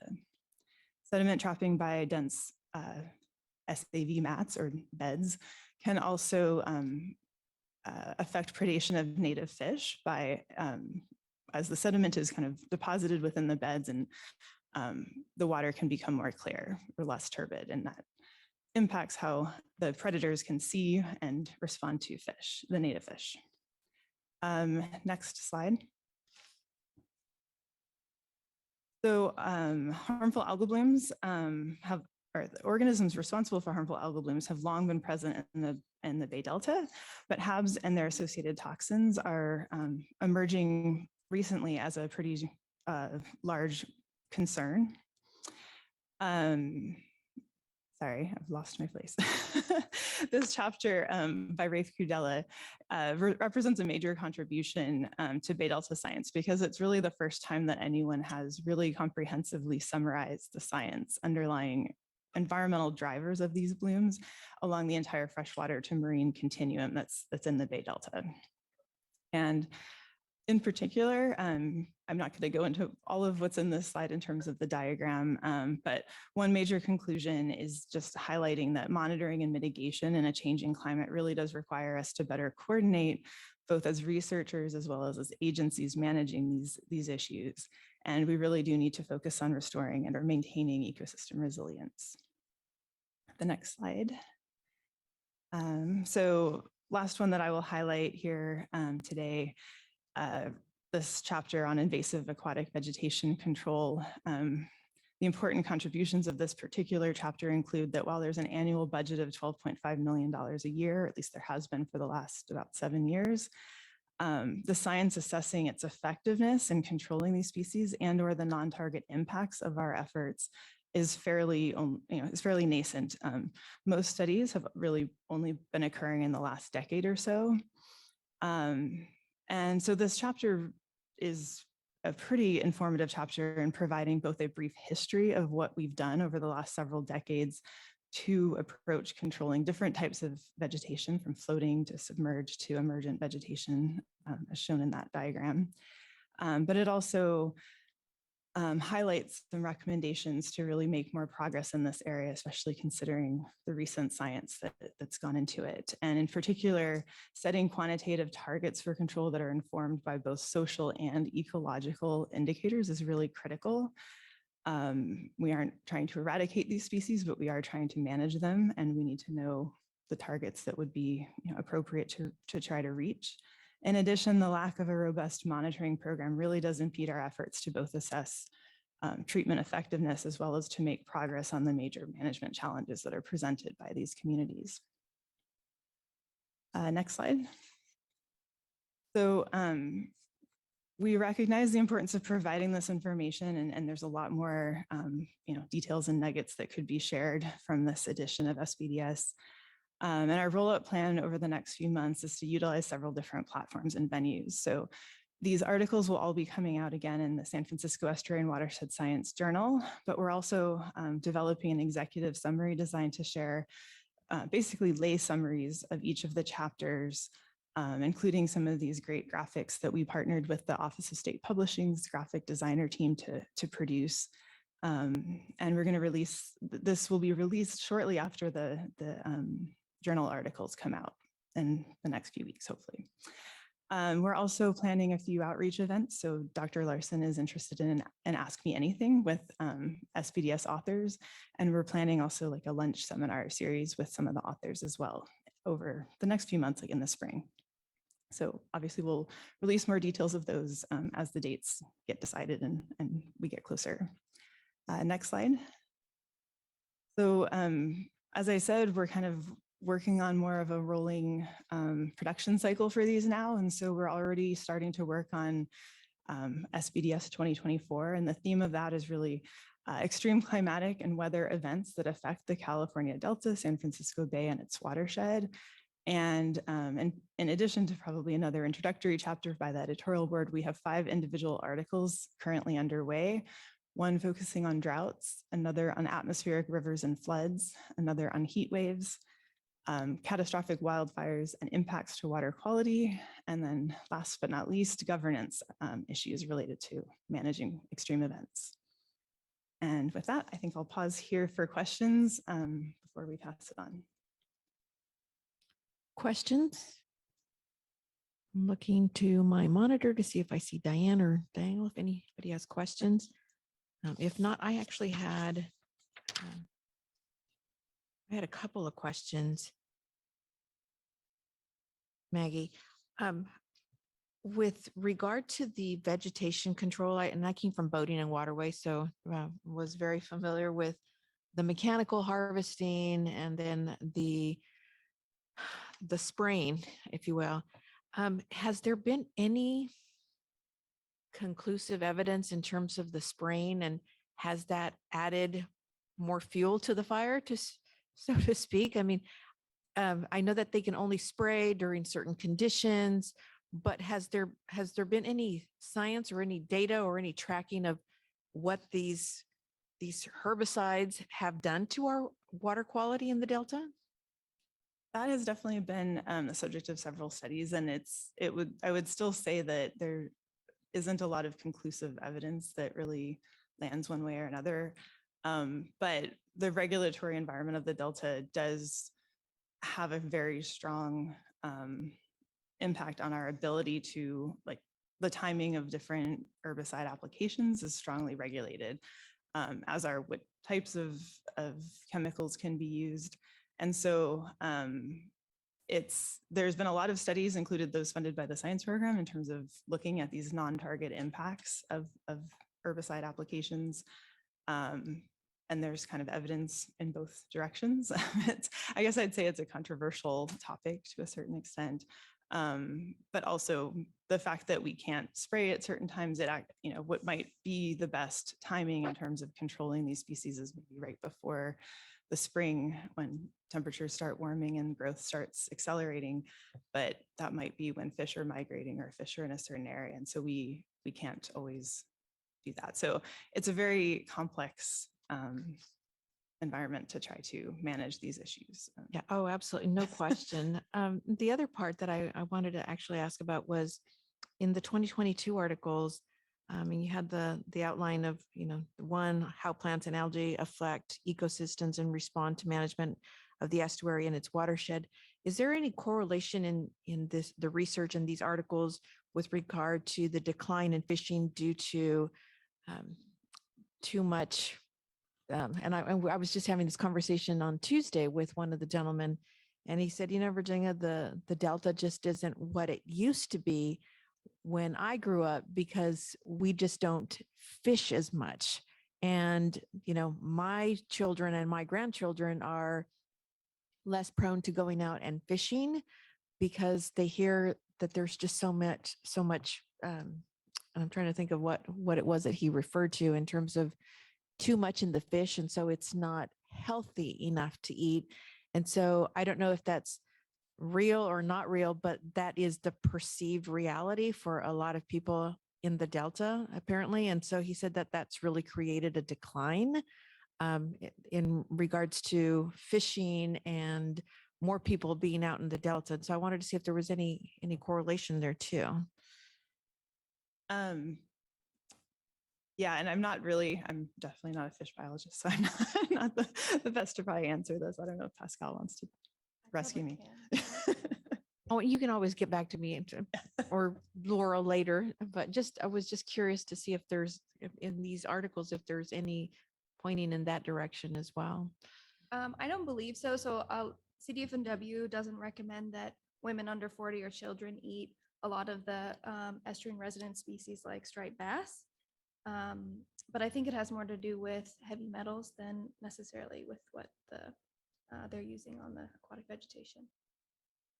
Got it. Okay. I would agree with Pascal and say mercury is probably Mercury. the primary concern. And the Central Valley Water Board has been working to develop a new TMDL standard for mercury.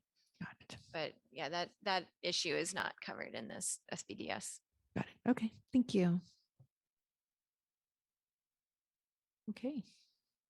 Shall we move forward? Okay. Okay, thank you. Can we have the slides up? Next slide, please. Thank you. Okay, thanks, Maggie. Good job. Over the next few slides, I'll be briefly walking through the development of the science program's first synthesis working group and what we have planned for 2023.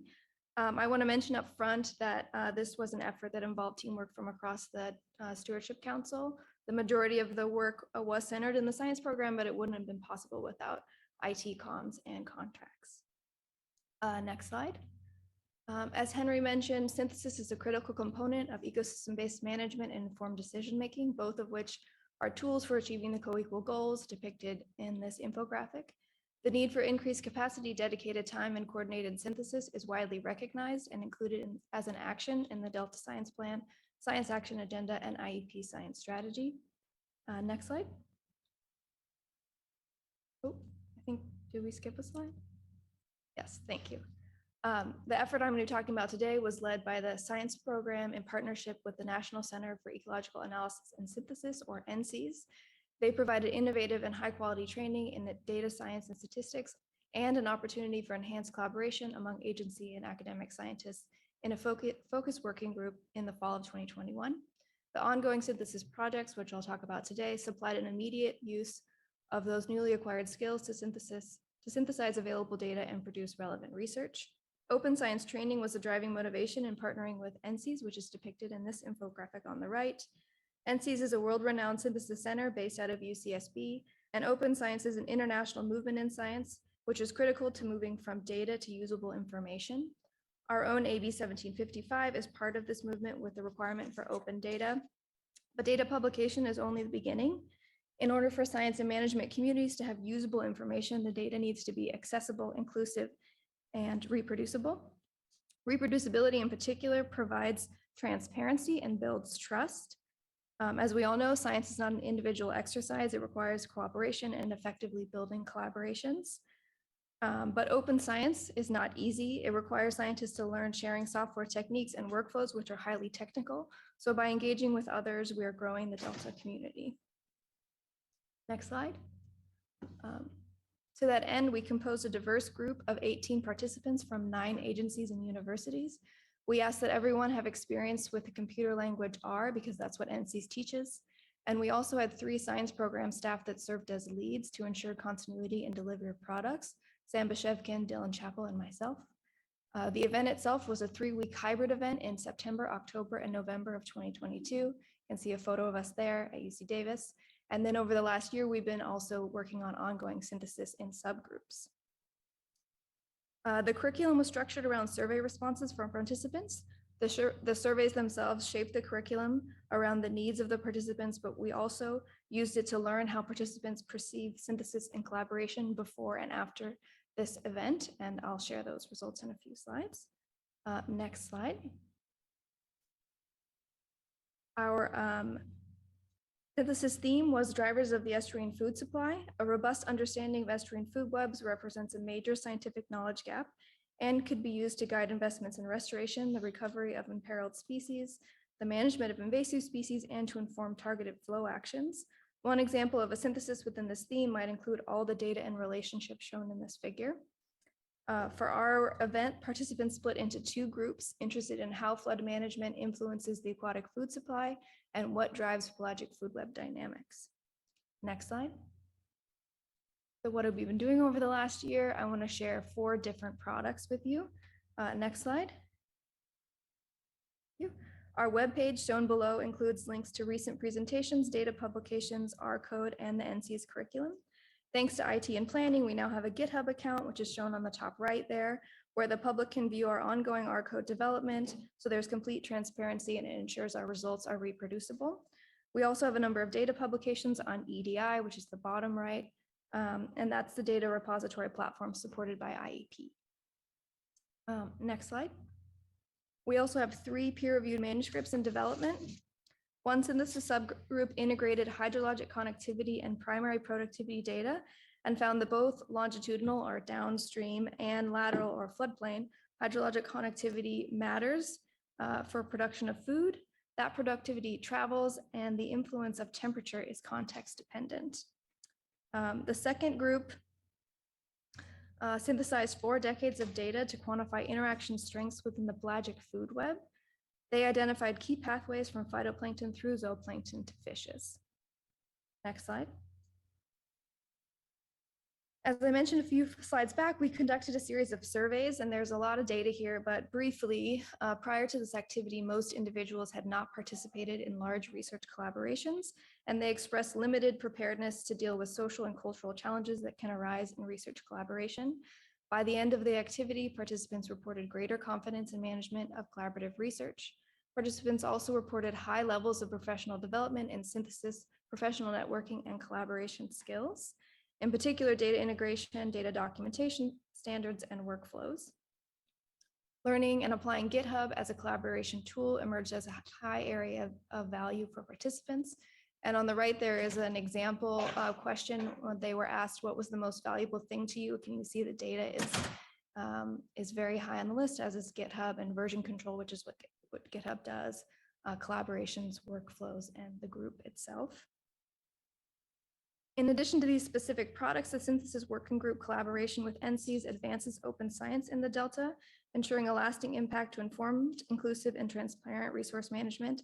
And it directly addresses Science Plan Action 311, enable and promote science synthesis. Next slide. So in 2023, this year, we will incorporate people and themes relevant to both science and planning. And the 3 internal synthesis leads will be Corey Copeland, Jess Rudnick, and myself, shown there on the right. This working group will focus on expanding multi-benefit approaches to managing the Delta as a social ecological system and investigate the integration of human dimension data into research and management decision-making, which is an abbreviated version of Science Action Agenda Management Need 3. This may include the development of integrated frameworks, data visualization tools, and models of the Delta as a social ecological system that evaluate how ecosystem restoration projects benefit and burden human communities with an emphasis on environmental justice, the costs and benefits of different strategies for managing invasive species while balancing recreational uses, and the sensitivity of social metrics to different social, political, and environmental scales. We are currently working on the contract with NC's and recruiting the next group of participants with planning help from Maggie and also Rachel Coffin's team.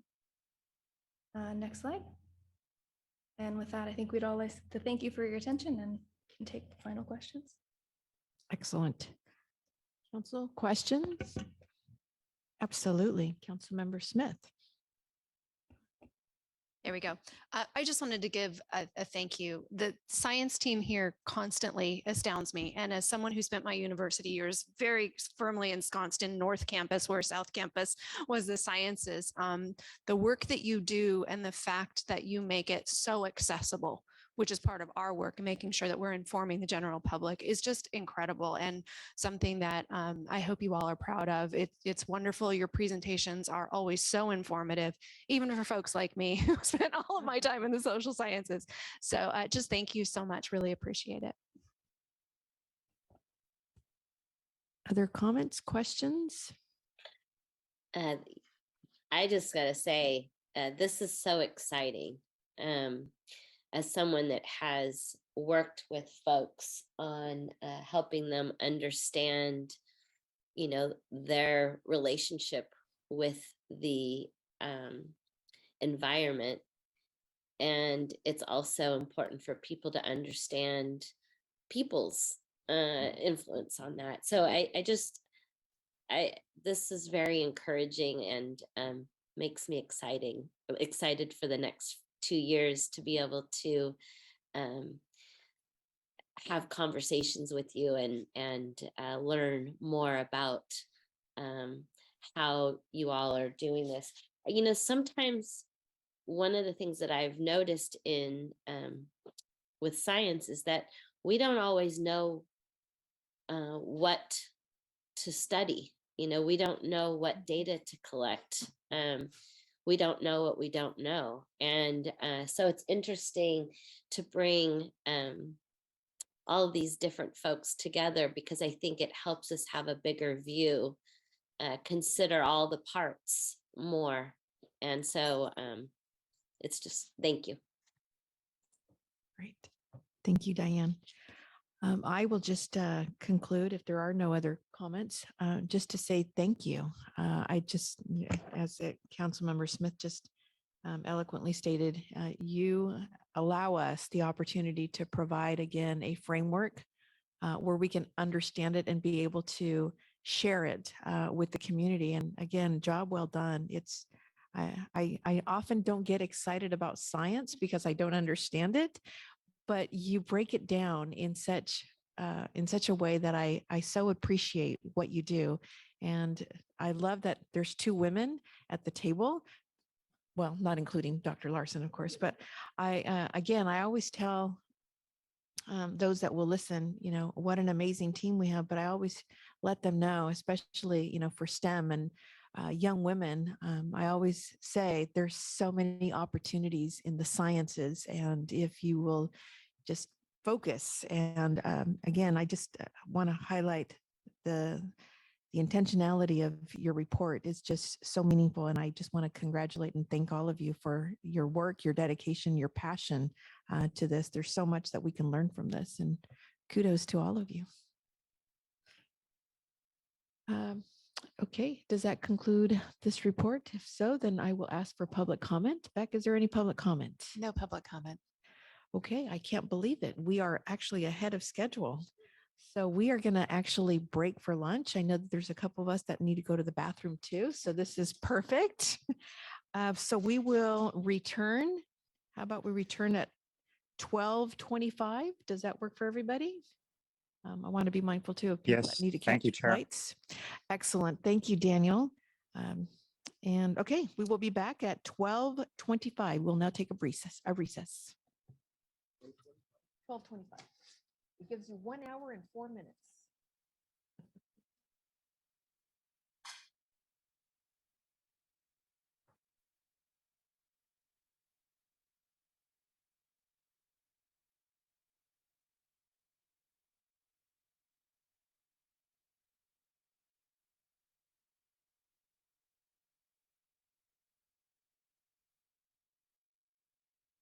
You ready to our awesome video team?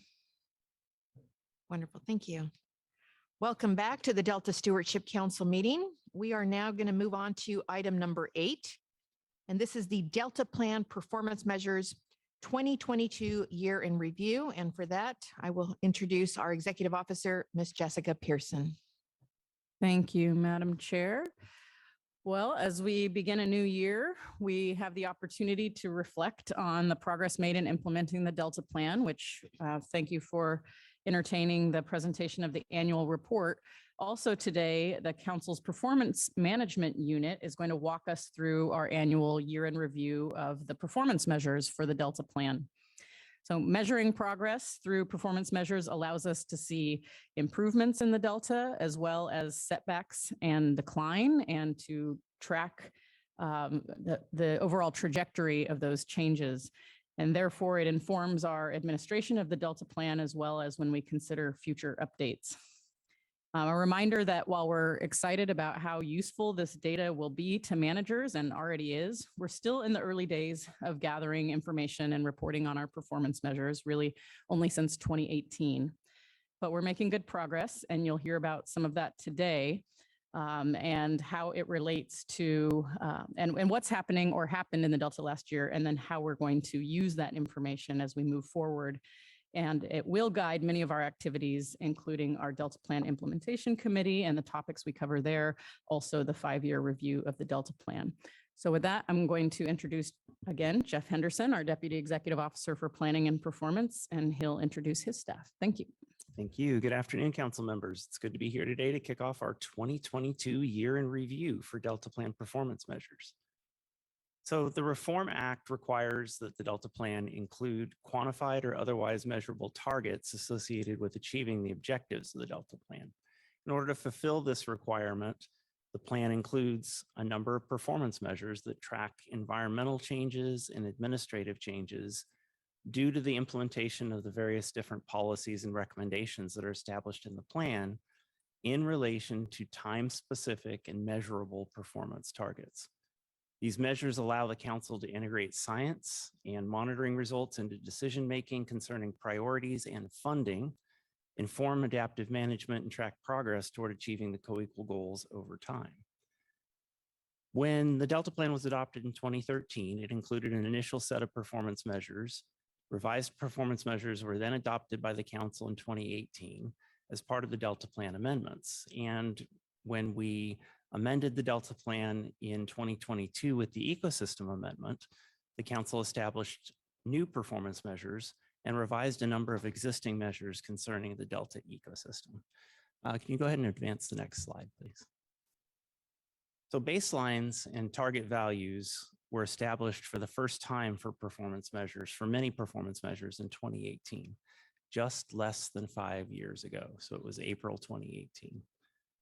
The first year that data will be evaluated for the newer ecosystem performance measures that were adopted in 2022 will be for 2023. So for many of the measures, 2018 and 2023 represent the baseline conditions. There are a handful of measures that we can also look back at the data sources that we use to kind of figure out where in the trend we are.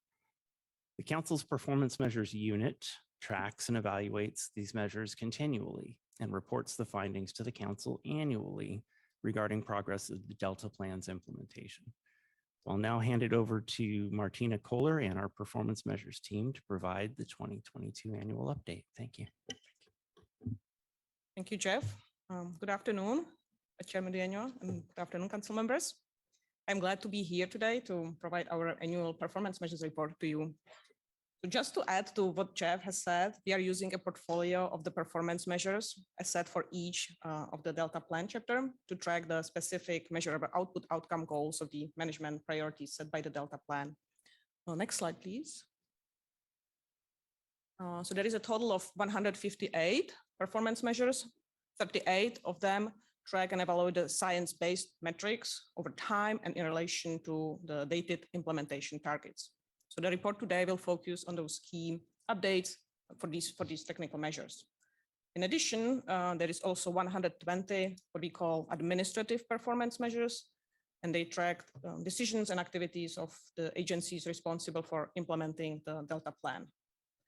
And there are 18 agencies coordinating and contributing, working together within the Delta Plan Interagency Implementation Committee. Next slide.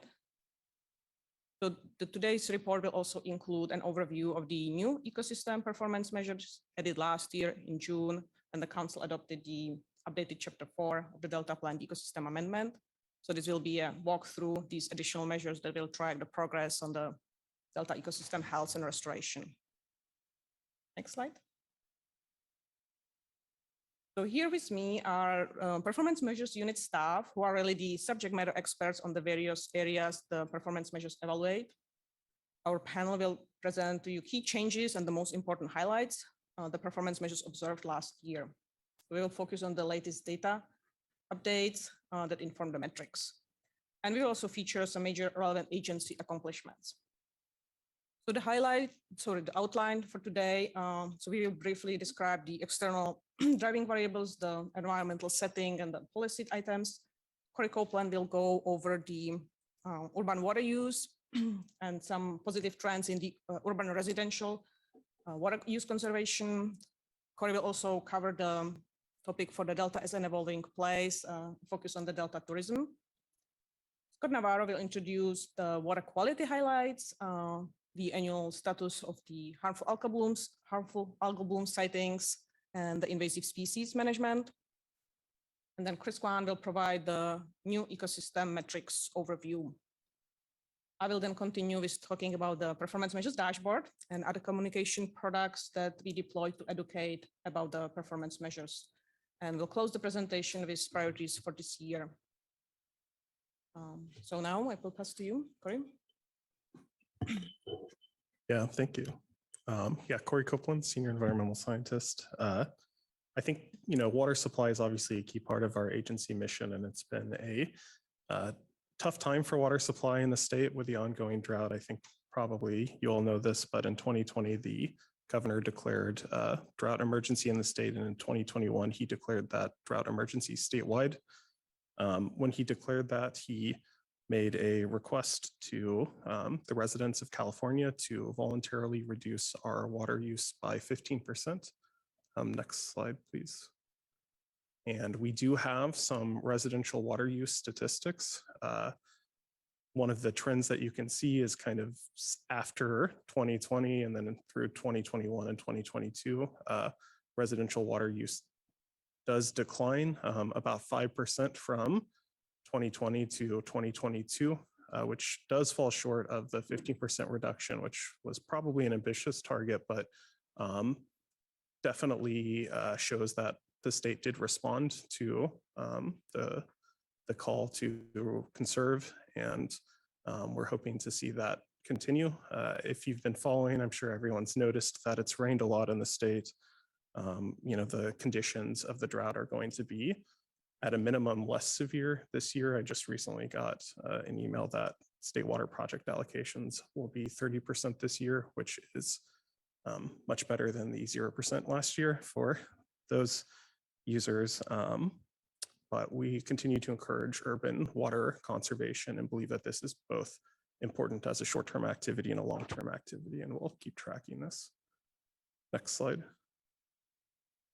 In a broader context, the Delta Reform Act identifies reduced reliance on Delta water as one of our key objectives for the state and for the council, and encourages doing this through the development of regional self-reliance. One of the major places where some of this long-term planning occurs are in urban and agricultural water management plans, which are required by the state for most significant water suppliers in the state. And for the first time in history, those urban water management plans and ag water management plans have an approach for demonstrating reduced reliance quantitatively. That was put together by DWR in their urban water management and agricultural water management plan guidebooks. And so we've been able to review the outcomes of that. And we found that this sort of voluntary reduced reliance calculation of the 238 urban water suppliers that receive Delta water through the State Water Project, 162 of them did do this reporting, which is 68% up from 0% 5 years ago. Wow. So we see that as a major accomplishment. And of the agricultural water suppliers who did an agricultural water management plan, all 10 of them did this reduced reliance component in some form. Next slide, please. I'm going to pivot from water supply to Delta as place. Specifically, we're going to be talking about tourism and recreation. One of the kind of interesting things this year is we started to get data on the pandemic and the kind of years 2020 and 2021 of the pandemic for the first time to see how the metrics responded to that for the Delta. Next slide. The two metrics we have, one of the major recreational activities in the Delta is fishing. So, it's a huge bass fishery, there are fishing contests in the Delta and things like that. But the long-term trends in the Delta counties have been towards kind of slow reduction in fishing license sales. We saw that actually reverse during the pandemic, and we believe it's because people were seeking outdoor recreation opportunities that are fun and safe that you could do. And so We're looking forward to seeing if this trend continues, how kind of resilient that change will be.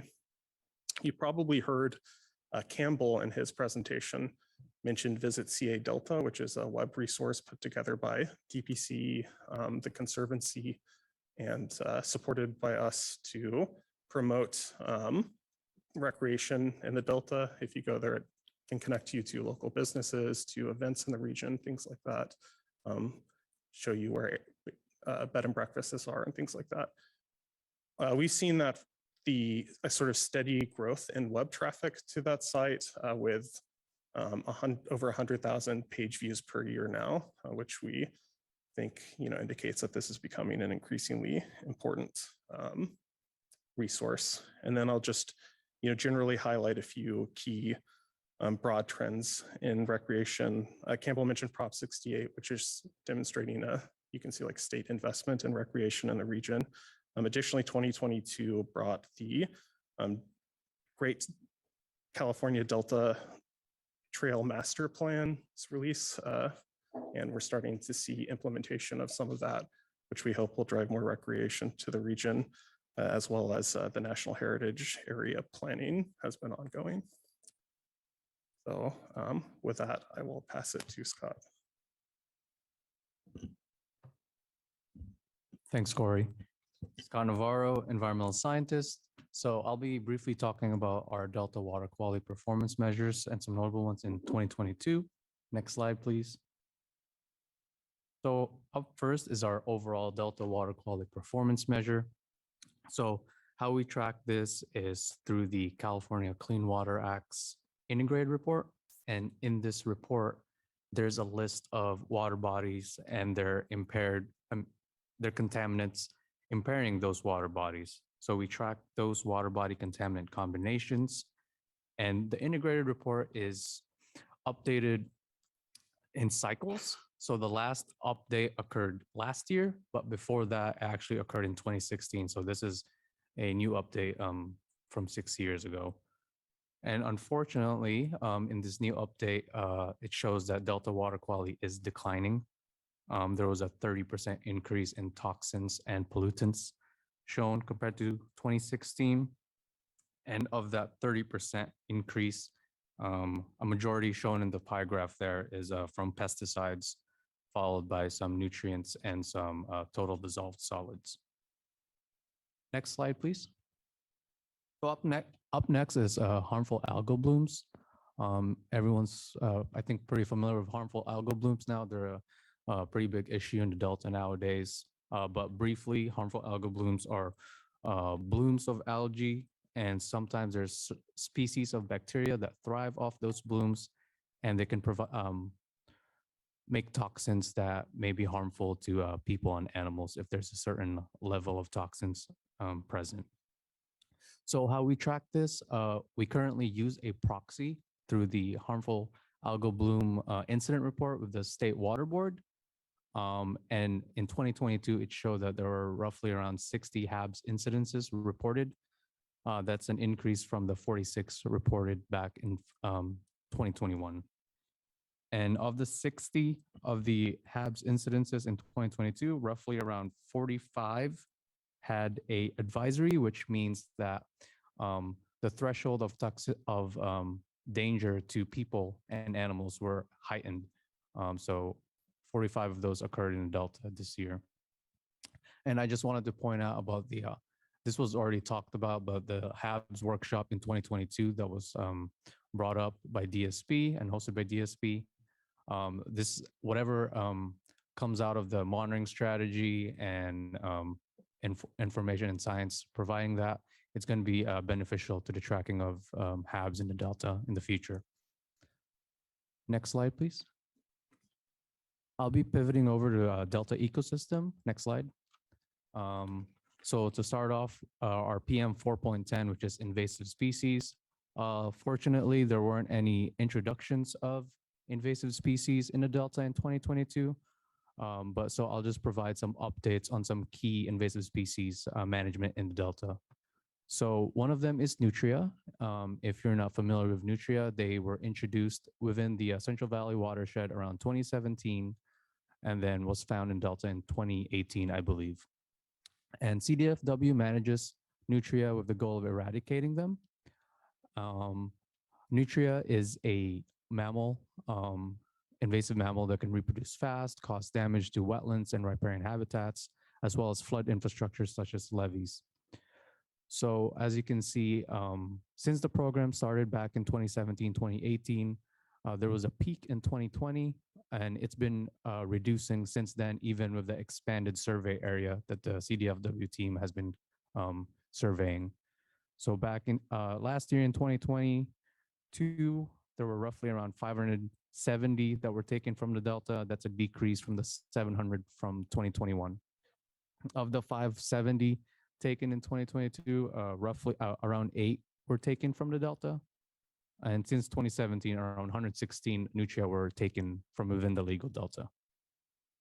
So for invasive aquatic vegetation, our friends at the Department of Boating Waterways provided us this data, and they treat invasive vegetation in Delta waterways. And so they're permitted to treat an X amount of acres each year. As you can see in the graph on the lower right, the amount of acres that they treated has been pretty steady since 2019, with just a slight bump in submerged aquatic vegetation treated compared to 2021, 2022. And with that, passing it over to Chris. Next slide, please. So next, we were talking about 6 new performance measures that we will start tracking on our performance measures website. They are part of the Eco Amendment adopted last summer. And these 6 performance measures highlight the new focus on taking an ecosystem perspective as opposed to the single species approach of the past. Next slide, please. First is the salmon doubling goal, which targets the doubling of Central Valley Chinook salmon. And right now, the salmon rely heavily on hatcheries.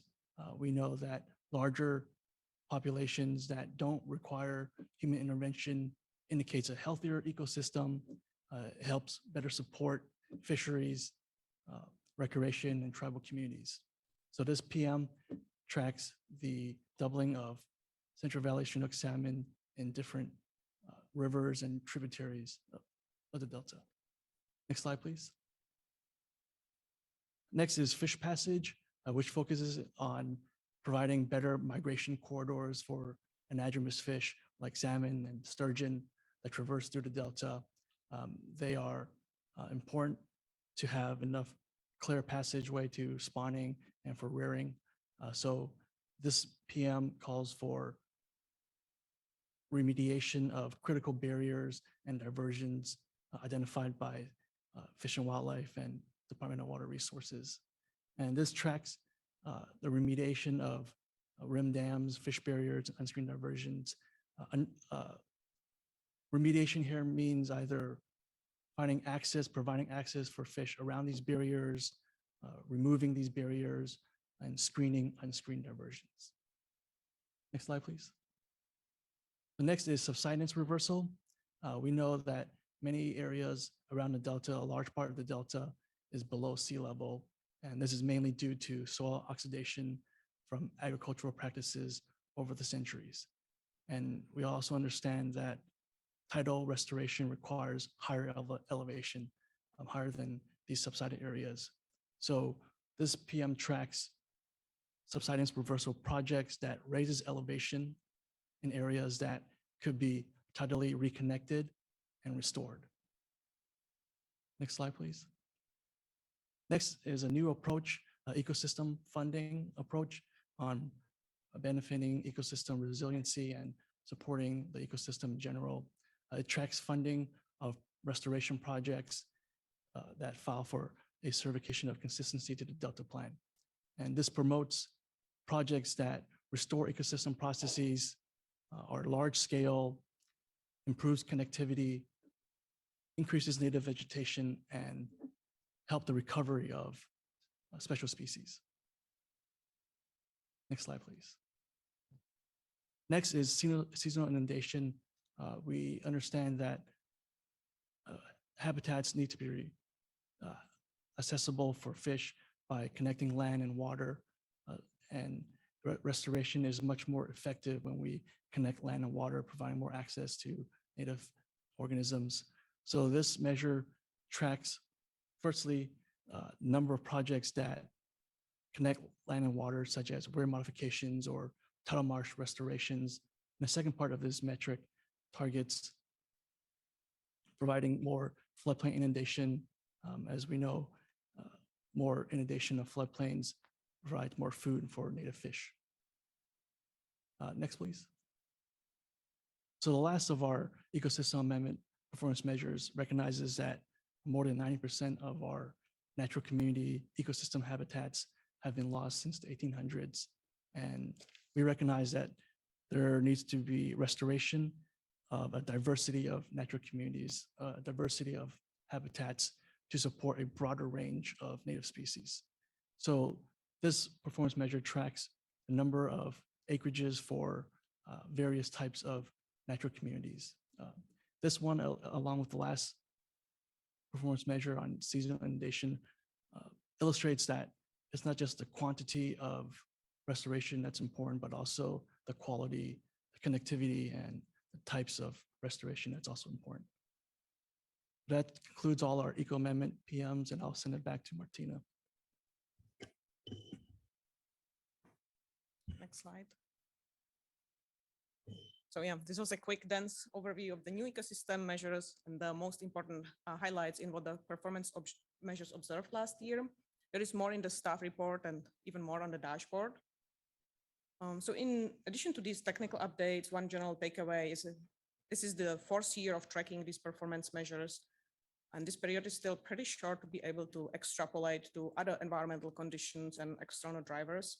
So we see some early trends for today, and this informs the activities and decisions at the council. So some of these measures have multiple years of data, and these provide more reliable results, while some of the measures have only few data points, and these are less reliable.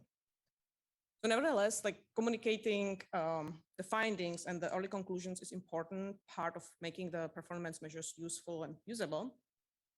And they are also critical in providing access to information and to support government transparency and accountability with respect to managing the Delta in this case.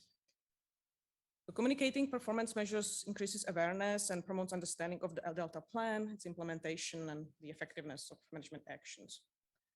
The dashboard is our main venue of communicating and providing access to performance measures.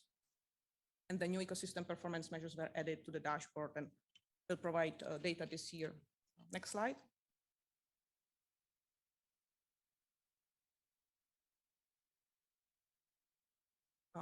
Yeah, so this is the kind of homepage for the performance measures dashboard. Kind of organized by the chapters and but also kind of the administrative performance measures within each chapter. Next slide. We also have statistics or kind of 2 metrics for kind of tracking the viewership of the dashboard and users access. Those are the number of page views and the total number of users accessing the website. So interestingly, last year, we had more users accessing the dashboard while fewer pages being visited.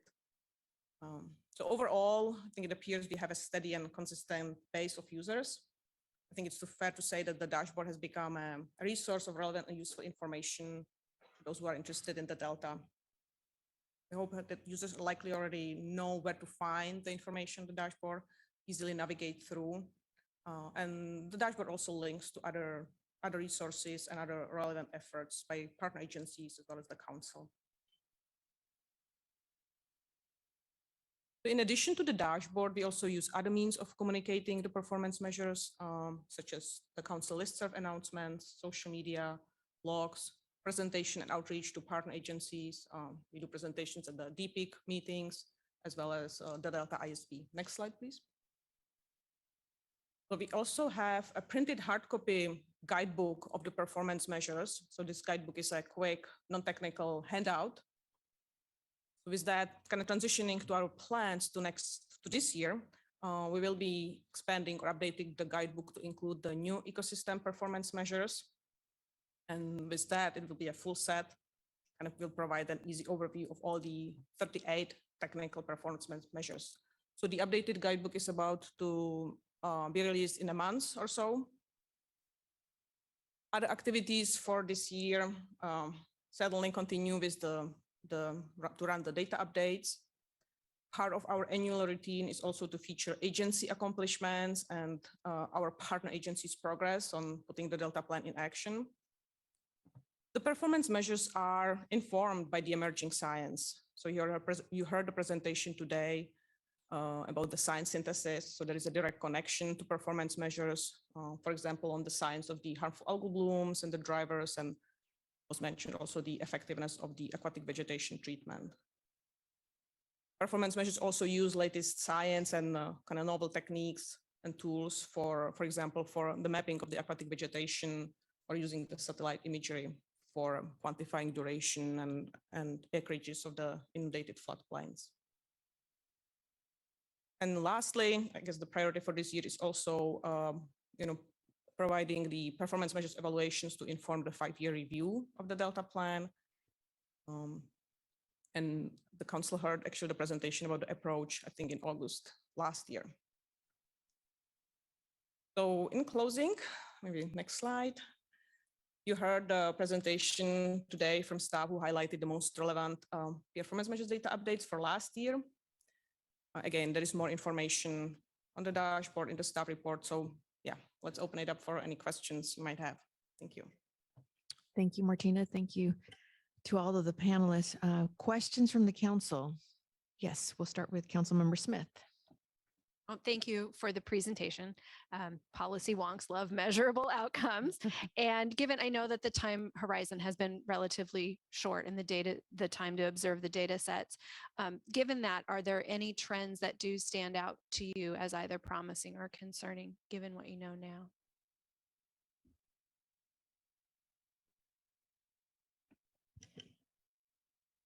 Well, there is a number of them, and again, I think it's important to consider them in the kind of environmental setting.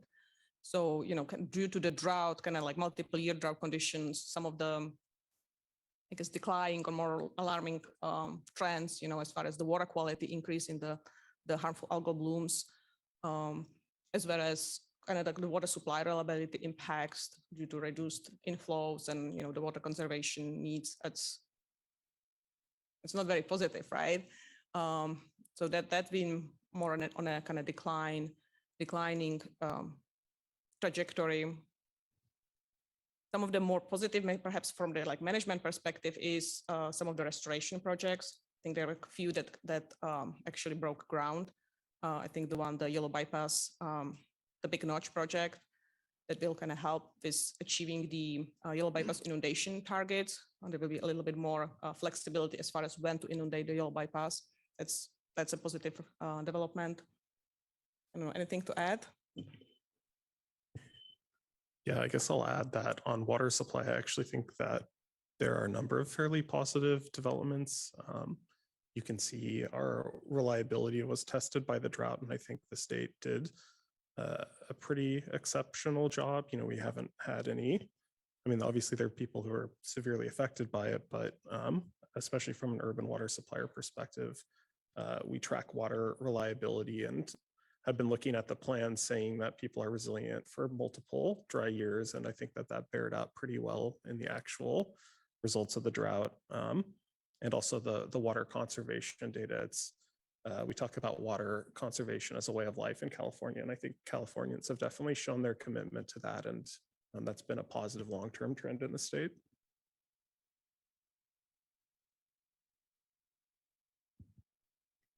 Thank you. Diane, yes. Thank you. Great presentation. I love data. I think it's really important. One of the things that I'm wondering is, we're still figuring out how to incorporate sea level rise and climate change. But the other thing that, has occurred to me is the impacts of wildfires. We've had so many here in California, particularly near a lot of our waterways, and how that's affecting water quality. Is that in the consideration at this time? Are we seeing any trends from that? We saw that there's been an increase in pollutants and all of that, but are we seeing the impacts of the large fire issues that we've had in the state the last few years impacting water? Hi, Diane. Nice to see you again. We don't really have any performance measures, at least reflective of the wildfires. At least with the, for example, the impaired water bodies list, it doesn't really list that something towards wildfires. So I can't say yes or no. It probably is affecting it, but maybe I don't know to what degree. We aren't doing any work on the wildfire water quality, but I do know our colleagues in DWR and UC Davis are looking into that, some of the air quality affected and some of the runoff from wildfires. So I think there is some work on that. There's a lot of interest in that. Yeah. And I would add that in the past year, the science program has funded a directed action to researchers at Oregon State University and UC Davis to look at impacts of use of wildfire retardants on water quality and juvenile fish. Yeah, that was one of the things that I was thinking about was, working closely with the fire services. They don't, one of their missions is to, not impact the environment. But when you're out in these wild, lands, and that's the only way to solve it, that's what they're doing. But I am interested in what impact that has on our water quality. Thank you. Thank you, Councilmember Burgess. Any other questions? If not, I actually just had one, and thank you, Laurel, because that was actually part of the question that I had and it was a follow-up to Councilmember Burgess, and that was the fire retardant, because we had heard from the water master, I believe, in a subsequent meeting, that there may be a correlation between, again, all the wildfires, the amount of retardant that they were using, and its impact on air quality, water quality. So just wondering if that was going to be considered.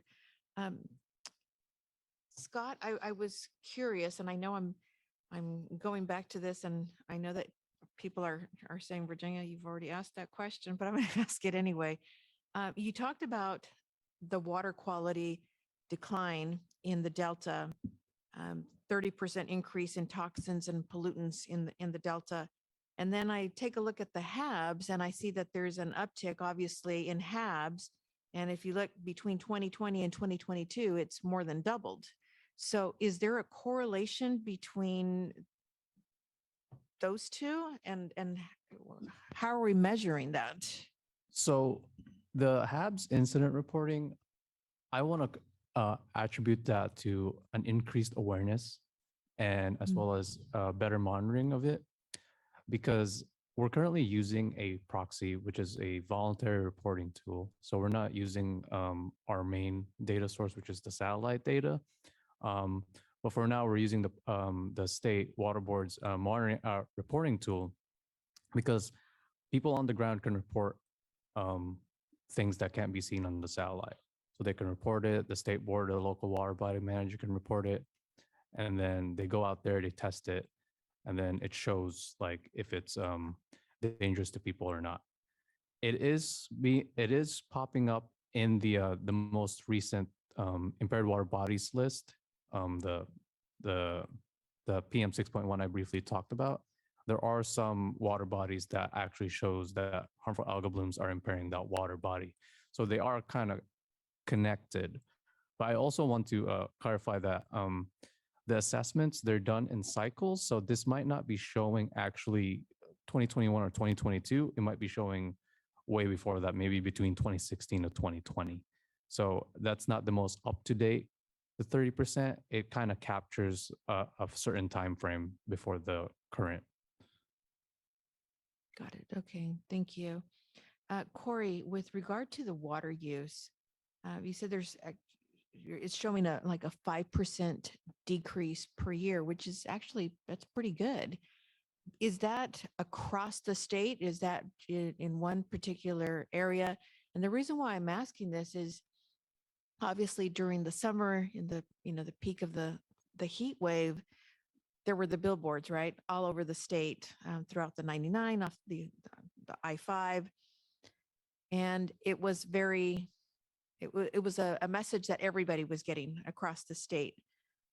But in my travels to Southern California, it seems like it's being more implemented, or the messaging is more implemented there as it is as opposed to here. Just wanted to see if you had any perspective on that. And again, the 5% decrease, is it statewide? Is it just concentrated more in SoCal? Could you elaborate a little bit on that? Just curious to get your thoughts. Yeah, the data reported on the slide was statewide. It is also reported by subregions, by the water board subregions. And I don't know the exact change. I will say that generally speaking, urban Southern California is more efficient with their water than the state on average. So if you look at the baseline gallons per capita day, they're kind of ahead of the state. And so this can lead to some kind of interesting outcomes where if you compare, they might not decrease as much as the rest of the state, but that might only be because they're already so much ahead of some of the rest of the state in conservation. Got it. Thank you. And I'm just thinking out loud, and JP is probably going to say, Virginia, don't you say this, but I'm going to say it anyway. So there's some islands in the state of Michoacan where they were having issues with regard to toxins and pollutants and a decrease in fish. And there's a lot of indigenous populations on these islands.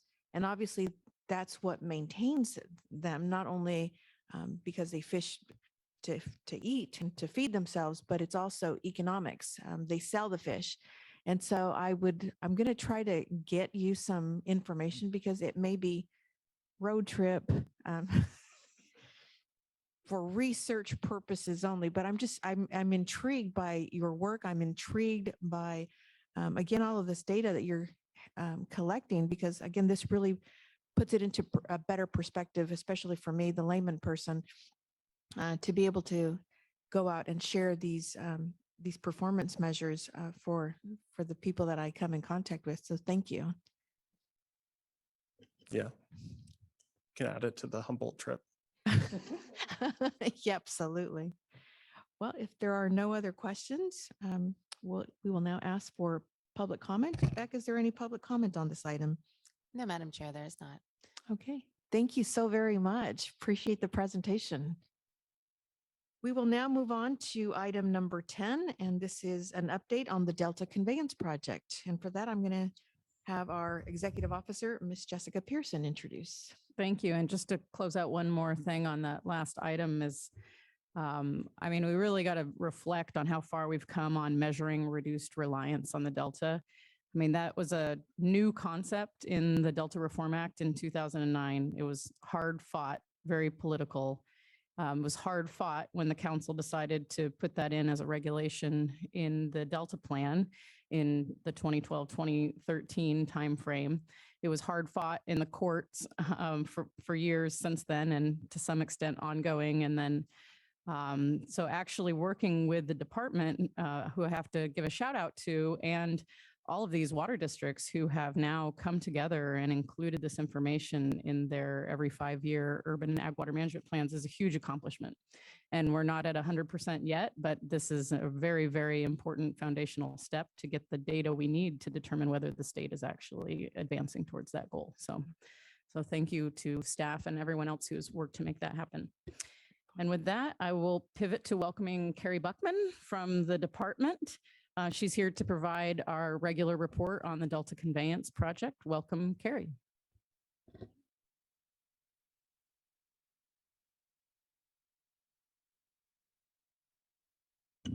All right. Thank you, Chairperson Medueno and members of the council for having me. It's so nice to be back and see you in person. This is a nice place to be. Yes. I think we can go to the next slide. Welcome, Carrie. Thank you. I wanted to start off with an update on where we are in the environmental planning and permitting process. I think everyone probably is aware that we released our draft EIR last summer for public review and comment. The comment period closed on December 16th of 2022. We received about 700 unique letters. We received a lot more copies of some of them as form letters, but we're counting those in these tally once for the purposes of this number. Those totaled about 21,000 pages and about 4,500 individual comments. As you can imagine, this is taking some time to organize and catalog. So right now we're working our way through cataloging all of them, reading them, and preparing to respond to those comments. So we'll work over the next year to respond to those comments, make appropriate changes in the draft EIR, and we're planning to issue our final EIR around the end of 2023. This year, we're also planning to work on our compliance with the state and federal Endangered Species Acts. So we anticipate starting the formal consultation process this year with the California Department of Fish and Wildlife, National Marine Fisheries Service, and U.S. Fish and Wildlife Service. Additionally, we are planning to submit a petition for a change in point of diversion to the State Water Resources Control Board, probably in spring of this year.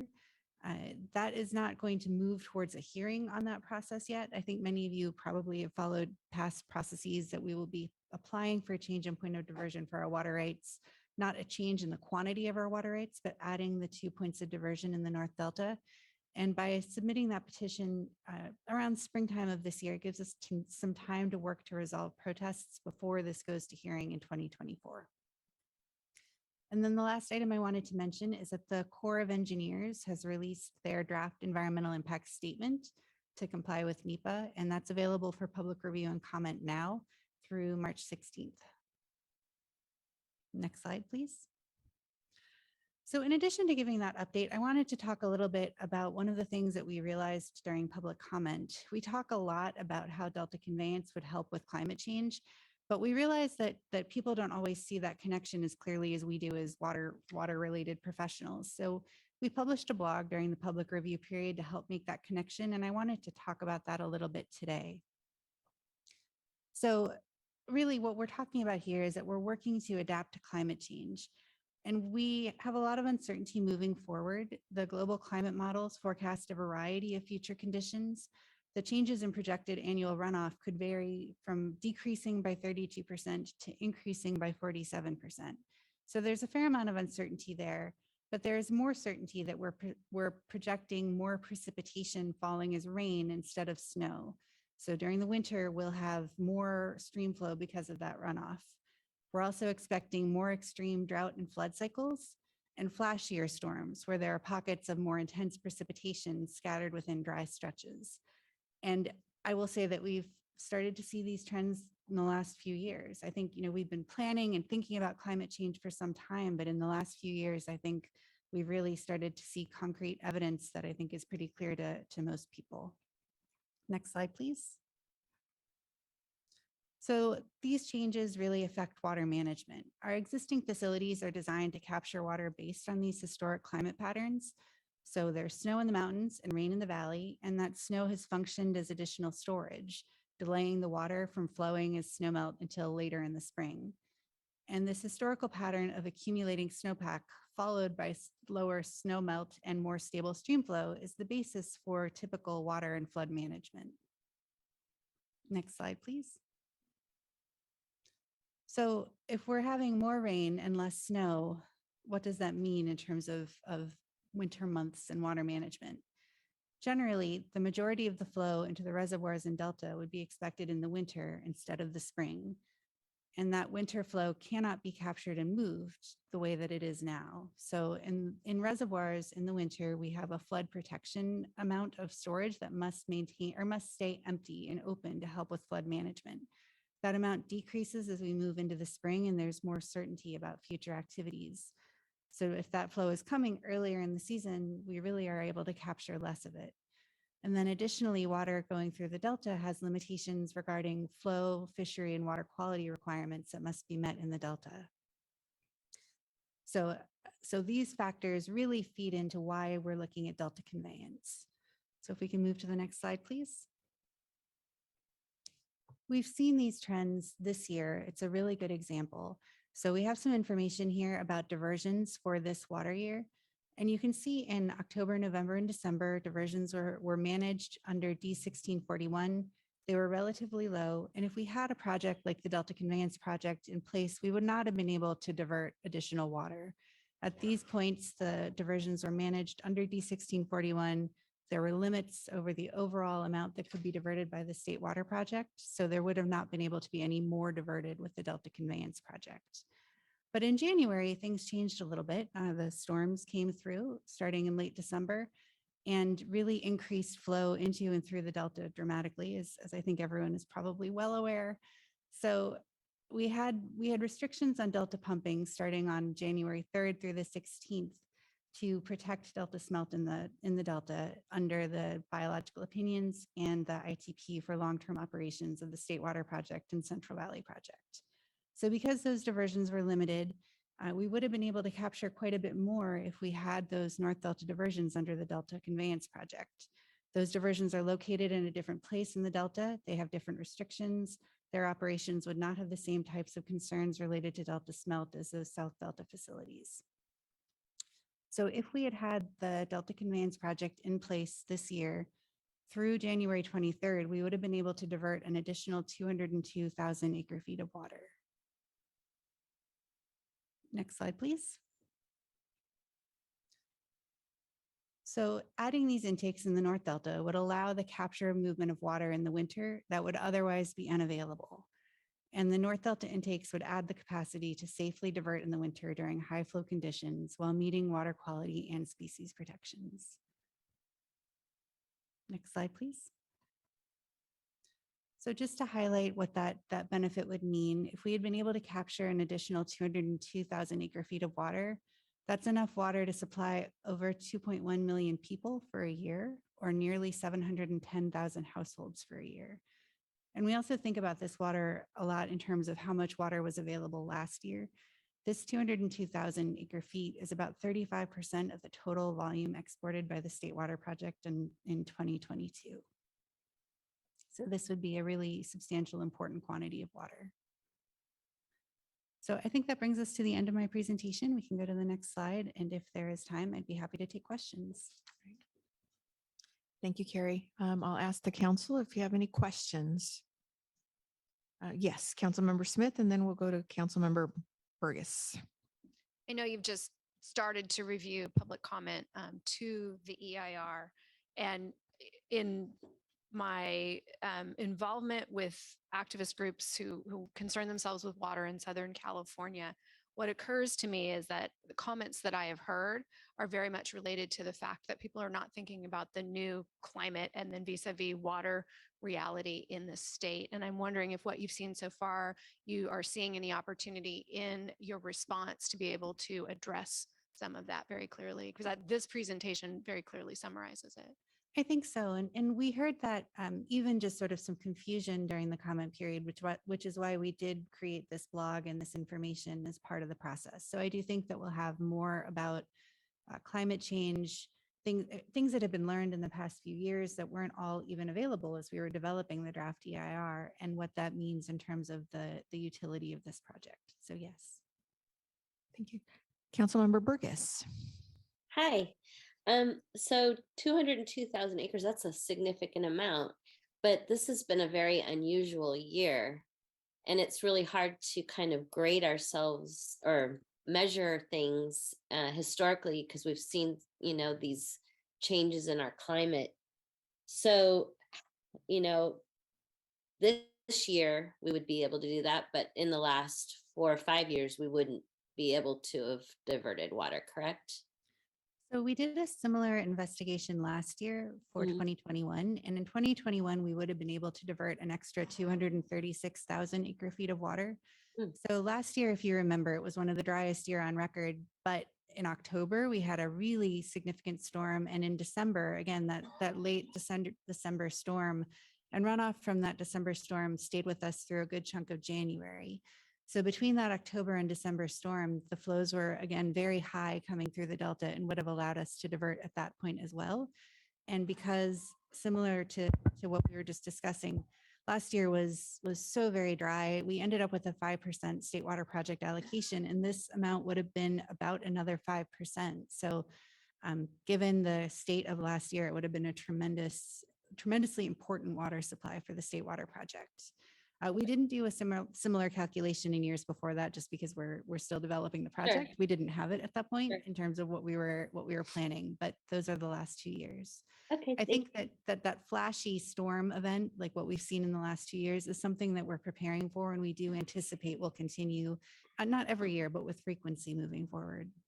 And with the current system, were we able to divert more water and store it at this point? With the current system? Yeah. So the current system this year, we have had some limitations based on biological requirements. Based on where the pumps are in the Delta, there are restrictions during what's called the first flush. So the initial high flow event going through the Delta to protect Delta smelt. So there have been some limitations on the amount of pumping that's been available this year. I think that moving forward, we expect climate change to continue to reduce the reliance of the state water project. So climate change, earthquake risk, sea level rise will all continue to degrade the performance of the state water project moving forward if we don't take these types of actions. Okay, thank you. Virginia? Yes, absolutely. Councilmember Lee. Thank you. Thank you for your presentation. That was really informative. Going back to your sort of hypothetical situation, and this kind of goes to Councilmember Burgess's question as well. If the conveyance was in place, would those diversions have been able to be used to replenish some of the groundwater and aquifers that we can't get to now because the tunnels are too, or the intake is too far south? So generally, the water that would be diverted would be wet season water, and that water would not be typically able to be used immediately because of the timing. You know, the main benefit of Delta conveyance is a high flow diversion. So it is wet season supply. So it would go into storage, either surface or ground water storage. We are projecting that both would be used.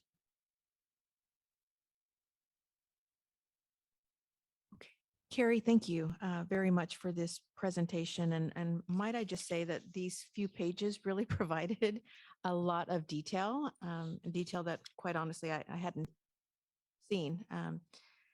I wanted to ask you about the EIR process and understand that, I mean, there's obviously a lot to respond to, a lot of comments. 21,000 pages, 4,500 individual comments, 700 unique letters. And, you know, we've heard the criticism that there were no public hearings. Everything was done remote and virtually. So my question is from the perspective of disadvantaged communities, communities that don't have access or reliable access, I should say, to the internet. How do you see your department and this project continuing to move in another direction to ensure that, again, a lot of the criticism isn't again manifested in people saying, you know, you just haven't done a good enough job of reaching out to all of the communities that should have and could have weighed in on the EIR.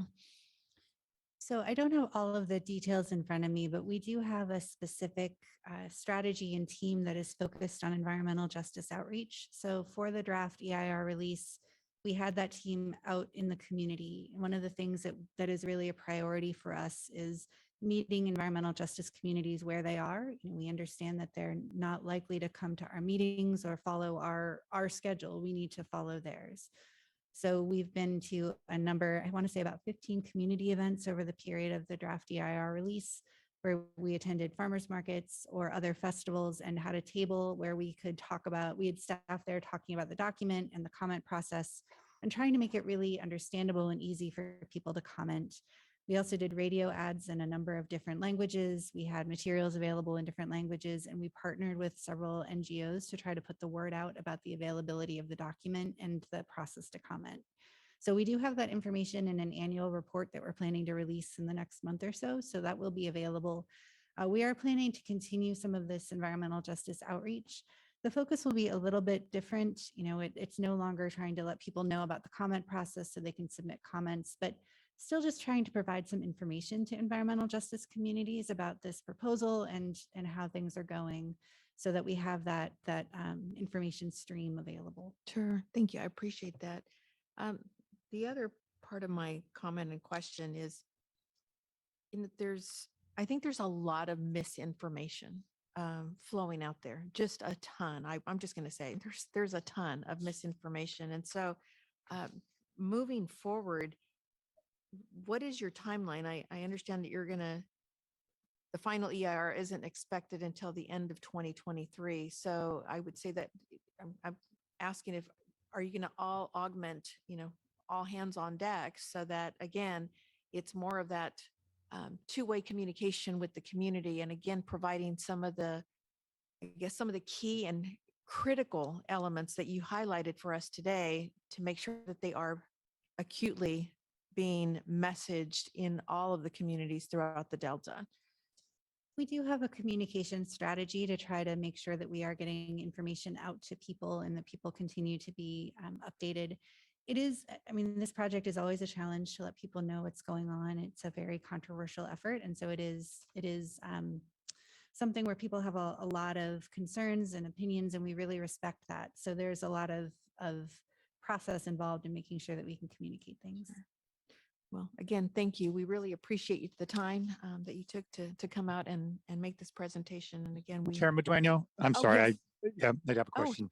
Thanks, Daniel. Yes, this is Councilmember Zingali. Yes, please.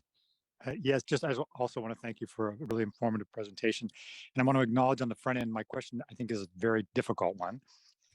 But it stems from a briefing we got earlier on some of the elected officials who represent the region, and how they have strong opposition to conveyance projects, at least in the past, I think in the present. And I know a couple of those members, and they are not climate deniers. They're reasonable people who rely on good information. So I'm just wondering, do you foresee any path to that kind of opposition from some of the regional representatives here being addressed in the next year or so as this process goes forward? Or are the differences over conveyance just so deeply ingrained in regional disputes that when we get to the point of real consideration of this project, that opposition is still going to be very present? Do you have any thoughts about that? Do you see a path? You're right. That is a difficult question. I think, the opinions that the elected officials are representing, I think, are representing the deeply held opinions of those in the communities. And I think one of the really core tenets of our outreach approach is that we aren't trying to change the minds of people in the community. We're trying to listen to their feedback and understand it. So I don't necessarily anticipate that we are going to change people's minds. I think what we're trying to do is open communications, make sure we understand it, and to the extent that we can mitigate concerns through the environmental process, we're trying to do that. And then the last piece that we're really trying to work on is the community benefits program, so that we have an avenue to try to account for those impacts that may not be covered within a CEQA process, which is pretty prescriptive. So we're really putting a lot of effort into developing that community benefits program. But also, we're very specific in the community benefits program that participation is not contingent on support or even neutrality on the project. We are happy to engage with people who do not support the project and really continue to oppose it. Sort of this two-pronged path where they will likely continue to oppose the project, but they can work with us in case the project moves forward, that it would be done in as friendly a way as possible for the local communities. Thank you. That was a very thoughtful and honest and reasonable answer to a difficult question. I appreciate it. Thanks. Daniel, if you will indulge me and the rest of the council, and I promise, Carrie, this is it. I'll let you go. But in regards to the question that was just asked by Councilmember Zingali, I don't like to mince words, but I also believe Daniel was asking if there was really a path forward to be able to, on my terminology, win over, if you will, some of these elected representatives that are so opposed to the project. And I'm just going to take the other perspective, and that is that some of these elected officials, representatives have in some regards put out misinformation. And so my ask of you, or my question of you, is how can you work with those that are so out in the public, out in the media? And it's okay if they oppose it, but at least tame some of their comments, because I think it's a disservice to the entire community. I think it's a disservice to the process. If anything, we should be putting out factual information that, again, not to convince people otherwise, but to at least put out correct information. So my question is, how can we achieve a better result in that regard as well? We can certainly give that some more thought on our communication side. We do have one of our communication team members. She is tasked to communicate regularly with the county supervisors. So she reaches out to staff before anything happens on our front, trying to keep people abreast of what's happening, give people information, and share that kind of, share that kind of information. We can certainly give some more thought to good ways to share information that might help people have accurate information at their fingertips. So I'll give that some thought, and if people have suggestions, we're happy to hear them. Absolutely. Thank you. And again, we really appreciate your time and coming out and addressing us, and appreciate the information. Thanks so much for having me. You bet. But before now, I lied. Before I let you go, Buck, is there any public comment? No, Madam Chair, there's no public comment. Okay, now you can go, Carrie. Thank you very much. Thank you. We will now move on to item number 11, and that is an update from the Department of Water Resources, Restoration Habitat. And again, our executive officer will make that introduction for our panel. Okay, great. Thank you. And this is item 11, our final item. I'd like to introduce Steve Rother. He's the manager of the Division of Multi-Benefit Initiatives, and Charlotte Biggs, DWR's program manager for habitat restoration and multi-benefit flood improvement projects. They're here to provide an update on the department's habitat restoration activities in the Delta. Welcome. Thank you.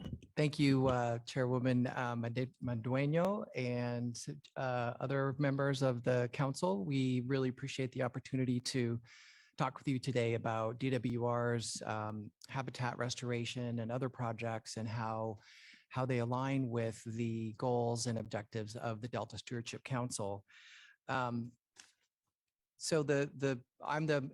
As Jessica said, I'm the manager of the Division of Multi-Benefit Initiatives, which was formed in 2019 to bring together the expertise and resources to develop and implement programs and projects that combine engineering and nature-based solutions for to deliver flood protection, habitat restoration, ecosystem recovery, recreation, and a variety of other benefits. And so it's, I think, much in line with the council's holistic approach to the Delta.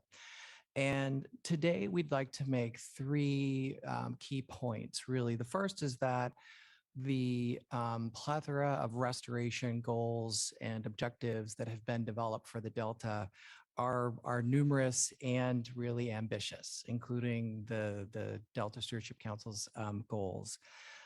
Second, although we have made quite a lot of progress recently, unless we are able to really increase the pace and scale of restoration, we are very unlikely to meet the targets that have been created by the state and other entities. And lastly, that DWR plays a really critical role in making progress towards those restoration targets. So those are the three things we want to make sure that you take away from this portion of your meeting. So next slide, please. So I mentioned that there are a number of programs and agencies that have developed restoration goals for the Delta. Of course, the Delta Plan establishes a goal of 60 to 80,000 acres of restoration. The Central Valley Flood Protection Plan, which was just updated and adopted by the Flood Board in December, its companion conservation strategy also establishes restoration goals to complement the purely flood risk reduction goals of the plan.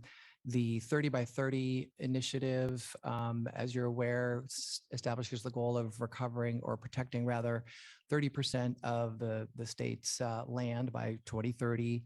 The voluntary agreements also establish a goal of restoring over 5,000 acres of wetland habitat in the Delta. The water resilience portfolio requires a number of actions that could be implemented in the Delta toward goals that it establishes. Nature-based solutions, of course, a priority of the administration, also requires a DWR and other restoration act or project implementers to take a restoration approach. And finally, just addressing climate change and building resiliency will require restoration of wetlands and other habitats to arrest and reverse subsidence and protect the resilience of our levee system. Next slide, please. So focusing in a little bit closer to the Delta, this slide shows the priority habitat areas that your newly amended Chapter 4 identifies for the restoration of habitat. And so the 60 to 80,000 acres of new functional habitat is over 100 square miles. And so it's a substantial amount of land. And covering, much of the Delta, or many regions of the Delta, I should say. Next slide, please. So focusing in a little bit closer, this slide shows in the yellow highlighted areas DWR projects that have been constructed or are planned. And you can see they cover from the Fremont Weir above the legal Delta down through the Yolo bypass and into projects into the West Delta, up into the Suisun Bay and Marsh area, and then down to the southern part of the Delta. And these projects have been developed with best available science with the goal of delivering multiple benefits, including habitat. And there are a mix of habitat types consistent with the Delta Stewardship Council's restoration goals.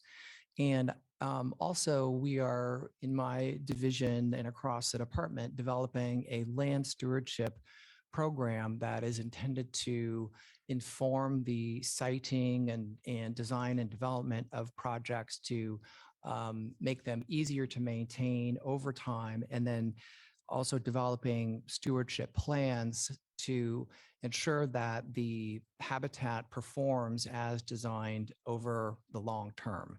And so we're really excited about that. And this is an initiative that Charlotte has been spearheading for the last several years. Next slide, please. So just zooming in a little bit more closely, these are the projects you can see in those priority areas of the Delta.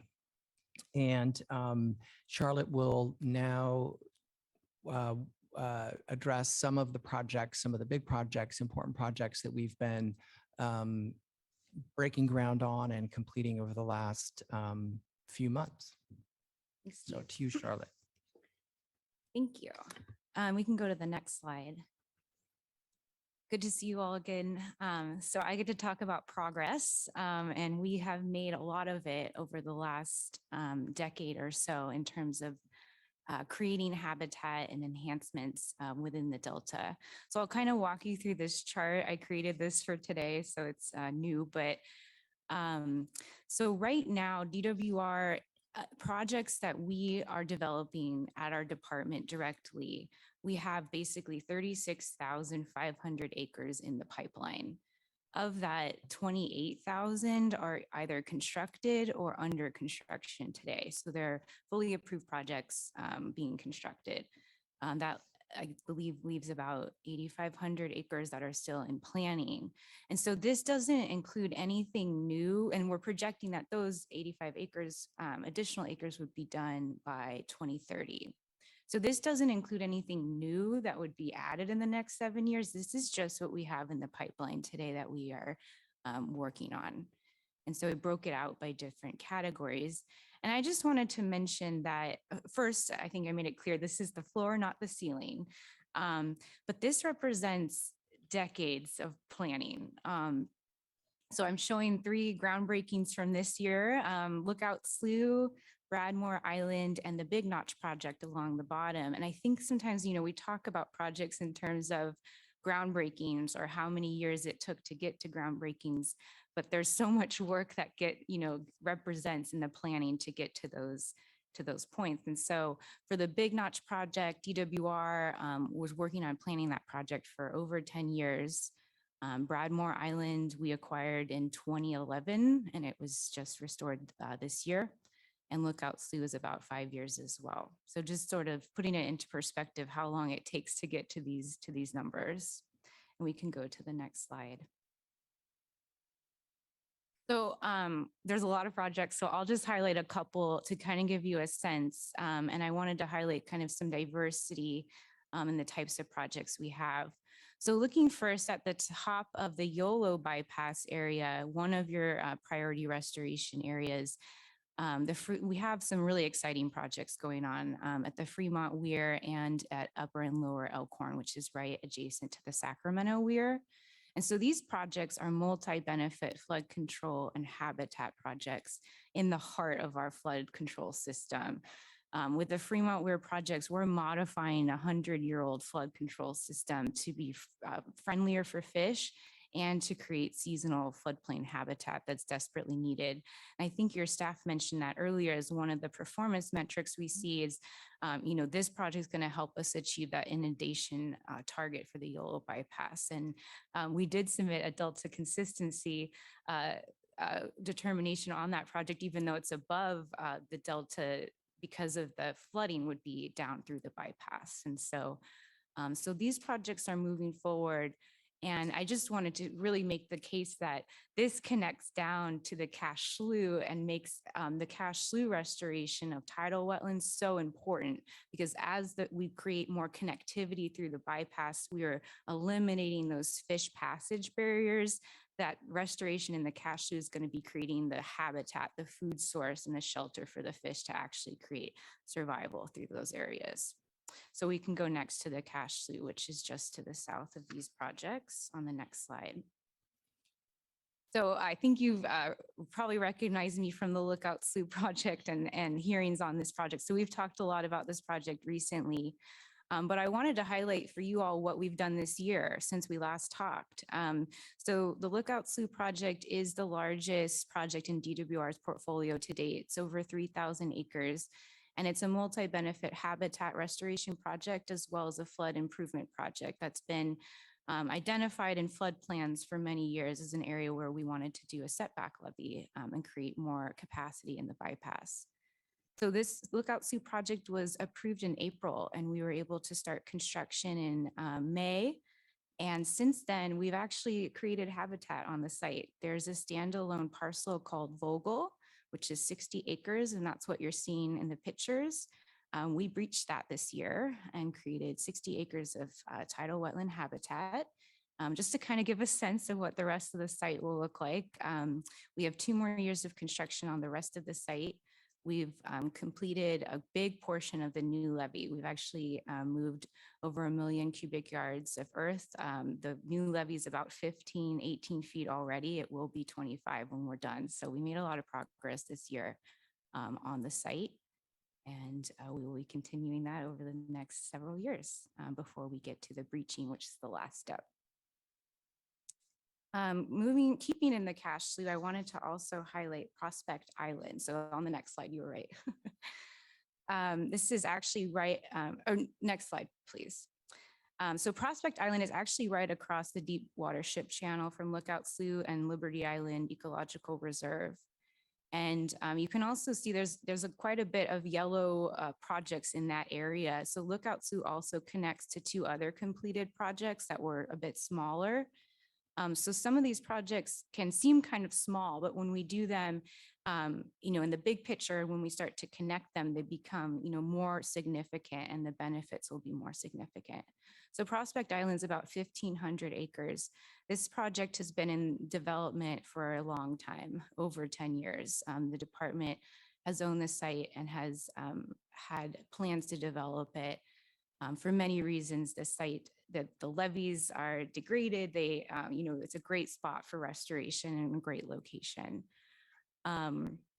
So about 15 acres that will become tidal wetland. This photo is showing it from it was a high water event, so the site's a bit wet, but it's just adjacent to the deep water ship channel. And I just wanted to note, I think it's important to note, so these projects that we're highlighting here are really a mix of a lot of different programs, and they're being done for, some are mitigation, some are enhancement, some are projects that we actually went out and got grant funding to do. Like, it's a big mix of a lot of different projects. So Prospect Island is part of the fish restoration program. Similar to Lookout Slough, it will have a restrictive conservation easement that we are mandated to put over it. And so it will have restrictions on public access and things like that. And so I just wanted to sort of share that as we look at this in the big picture, how some of our projects we are able to do more and some we have more restrictions. And so that's part of the story with Prospect Island.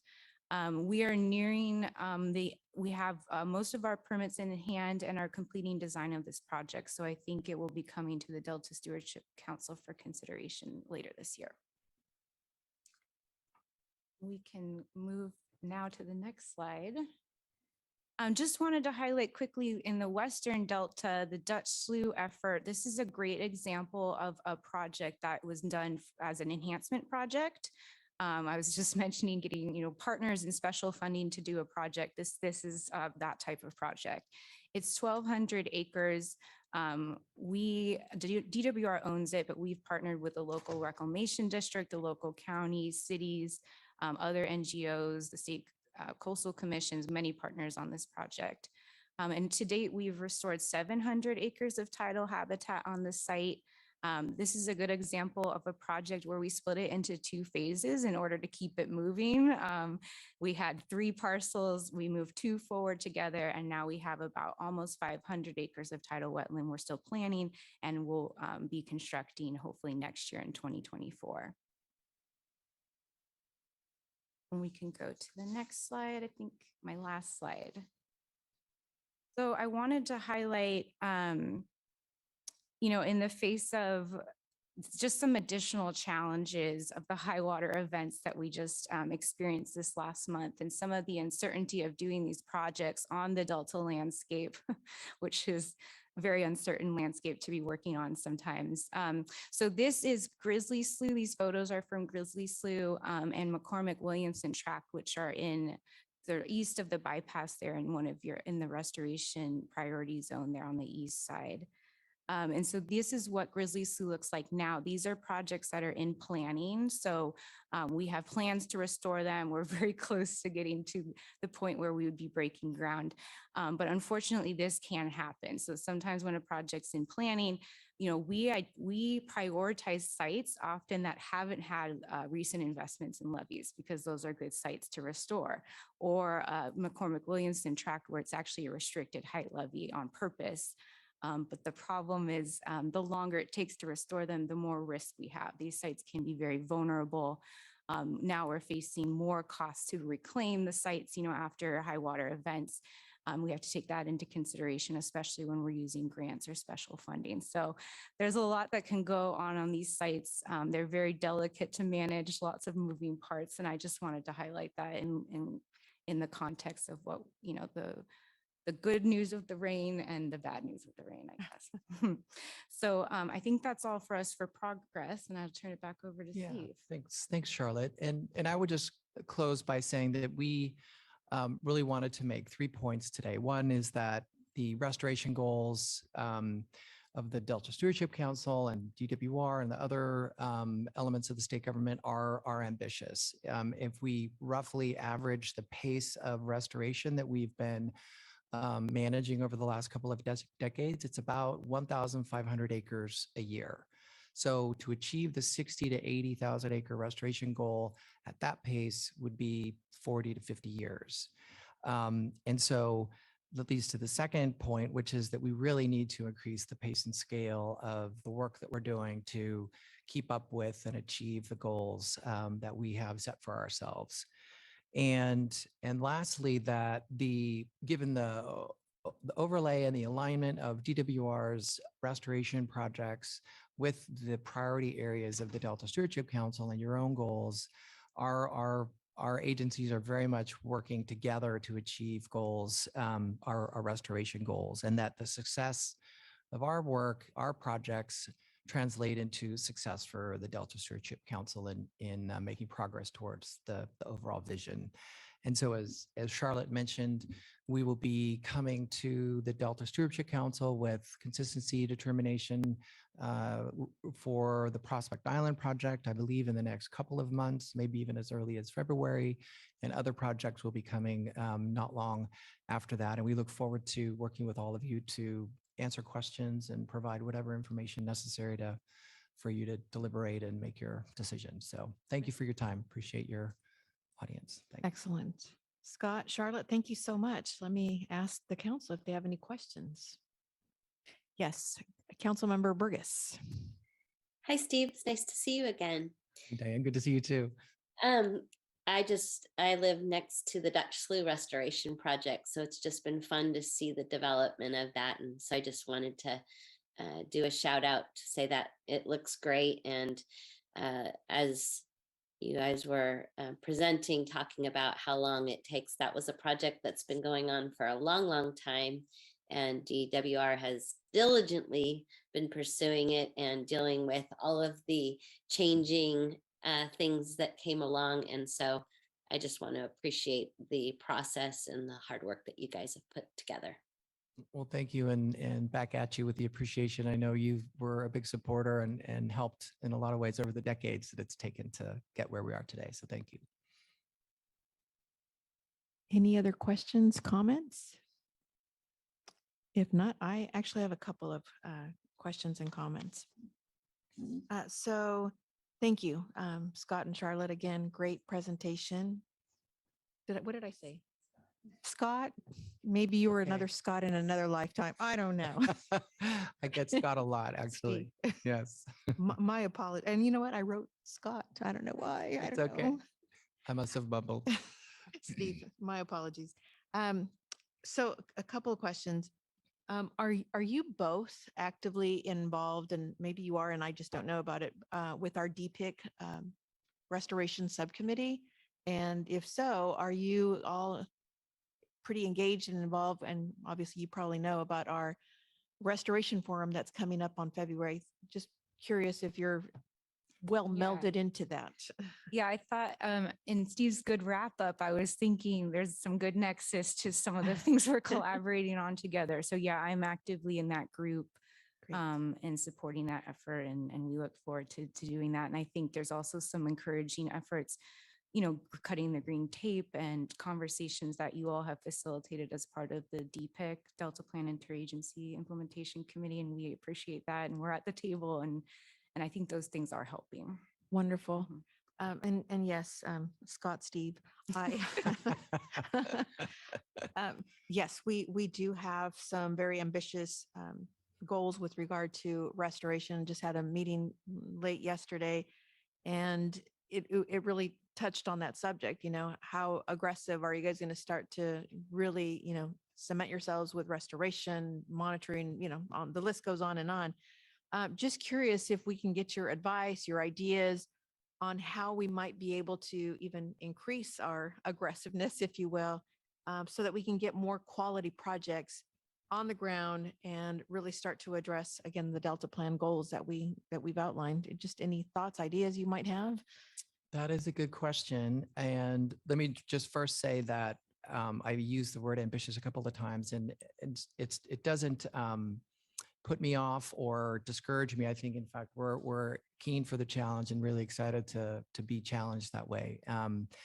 In terms of ways to help, I think to the extent that the council, and I think you do this, provide clear guidance, I think that can be helpful in how to interpret and address Delta Plan goals. I know in the Chapter 4, there's a new feature that I think is, at least I call it, interpreted the Good Neighbor Checklist. I don't think it's called that, but I think it used to be called that, where it leads project developers through questions to identify and address issues with surrounding areas and agricultural sustainability in particular. And we are trying to develop that or trying to interpret that and determine how to implement that with local partners and landowners in the area of the cash slough projects like Little Egbert. So we might be good to meet with your staff to talk more about that and other elements of the new chapter and how best to prepare information through in the consistency determination to bring to you all for review. But I'll need to think about that more. And I don't know if Charlotte has any immediate responses, but thank you for the question. And it'll I think spark some good conversations on our side. That'd be great. Yeah. Okay, thank you. Thank you. Steve. Steve, I'm going to call you Steve now. Thank you. We really appreciate the time that you came out and provided us a very helpful presentation. Of course. Thank you. Yes, our pleasure. Okay, well, that concludes that portion, and we will now return to item number 12, which is preparation for our next council meeting. No. Oh, I'm sorry. Do You're I good. have public comment? No public. And guess what? It wasn't even written in my script. Well, good. See, I was one step ahead of them. Our next council meeting is scheduled for February 23rd, 24th, and again here at the CNRA headquarters. Just a question before I let you all go. Is there a possibility that we had talked about having Lisa Wenger with the Independent Science Board come to a future council meeting? Jessica, is that something that we might entertain for our February meeting? Yeah, Beck, do you recall whether we settled on February or March for that presentation? I'm looking right now. I March. I think Mhm. March worked Yep. better for her schedule. And she's confirmed for that date. Okay, wonderful. And we hope to have that meeting in the Delta. Excellent. We will. Location TBD. Okay, excellent. All right, if nothing else, thank you, Diane Burgess, Councilmember Burgess. I'm going to keep saying that because I have to remember it's Burgess. Again, thank you and welcome. And we're so excited to have you be part of the team. And Daniel, be safe. And again, I long for your return to a council meeting in person. But for now, safe travels to everybody. And we'll see you at our February meeting. Thank you. Thank you, Chairman Dueño. Thanks all.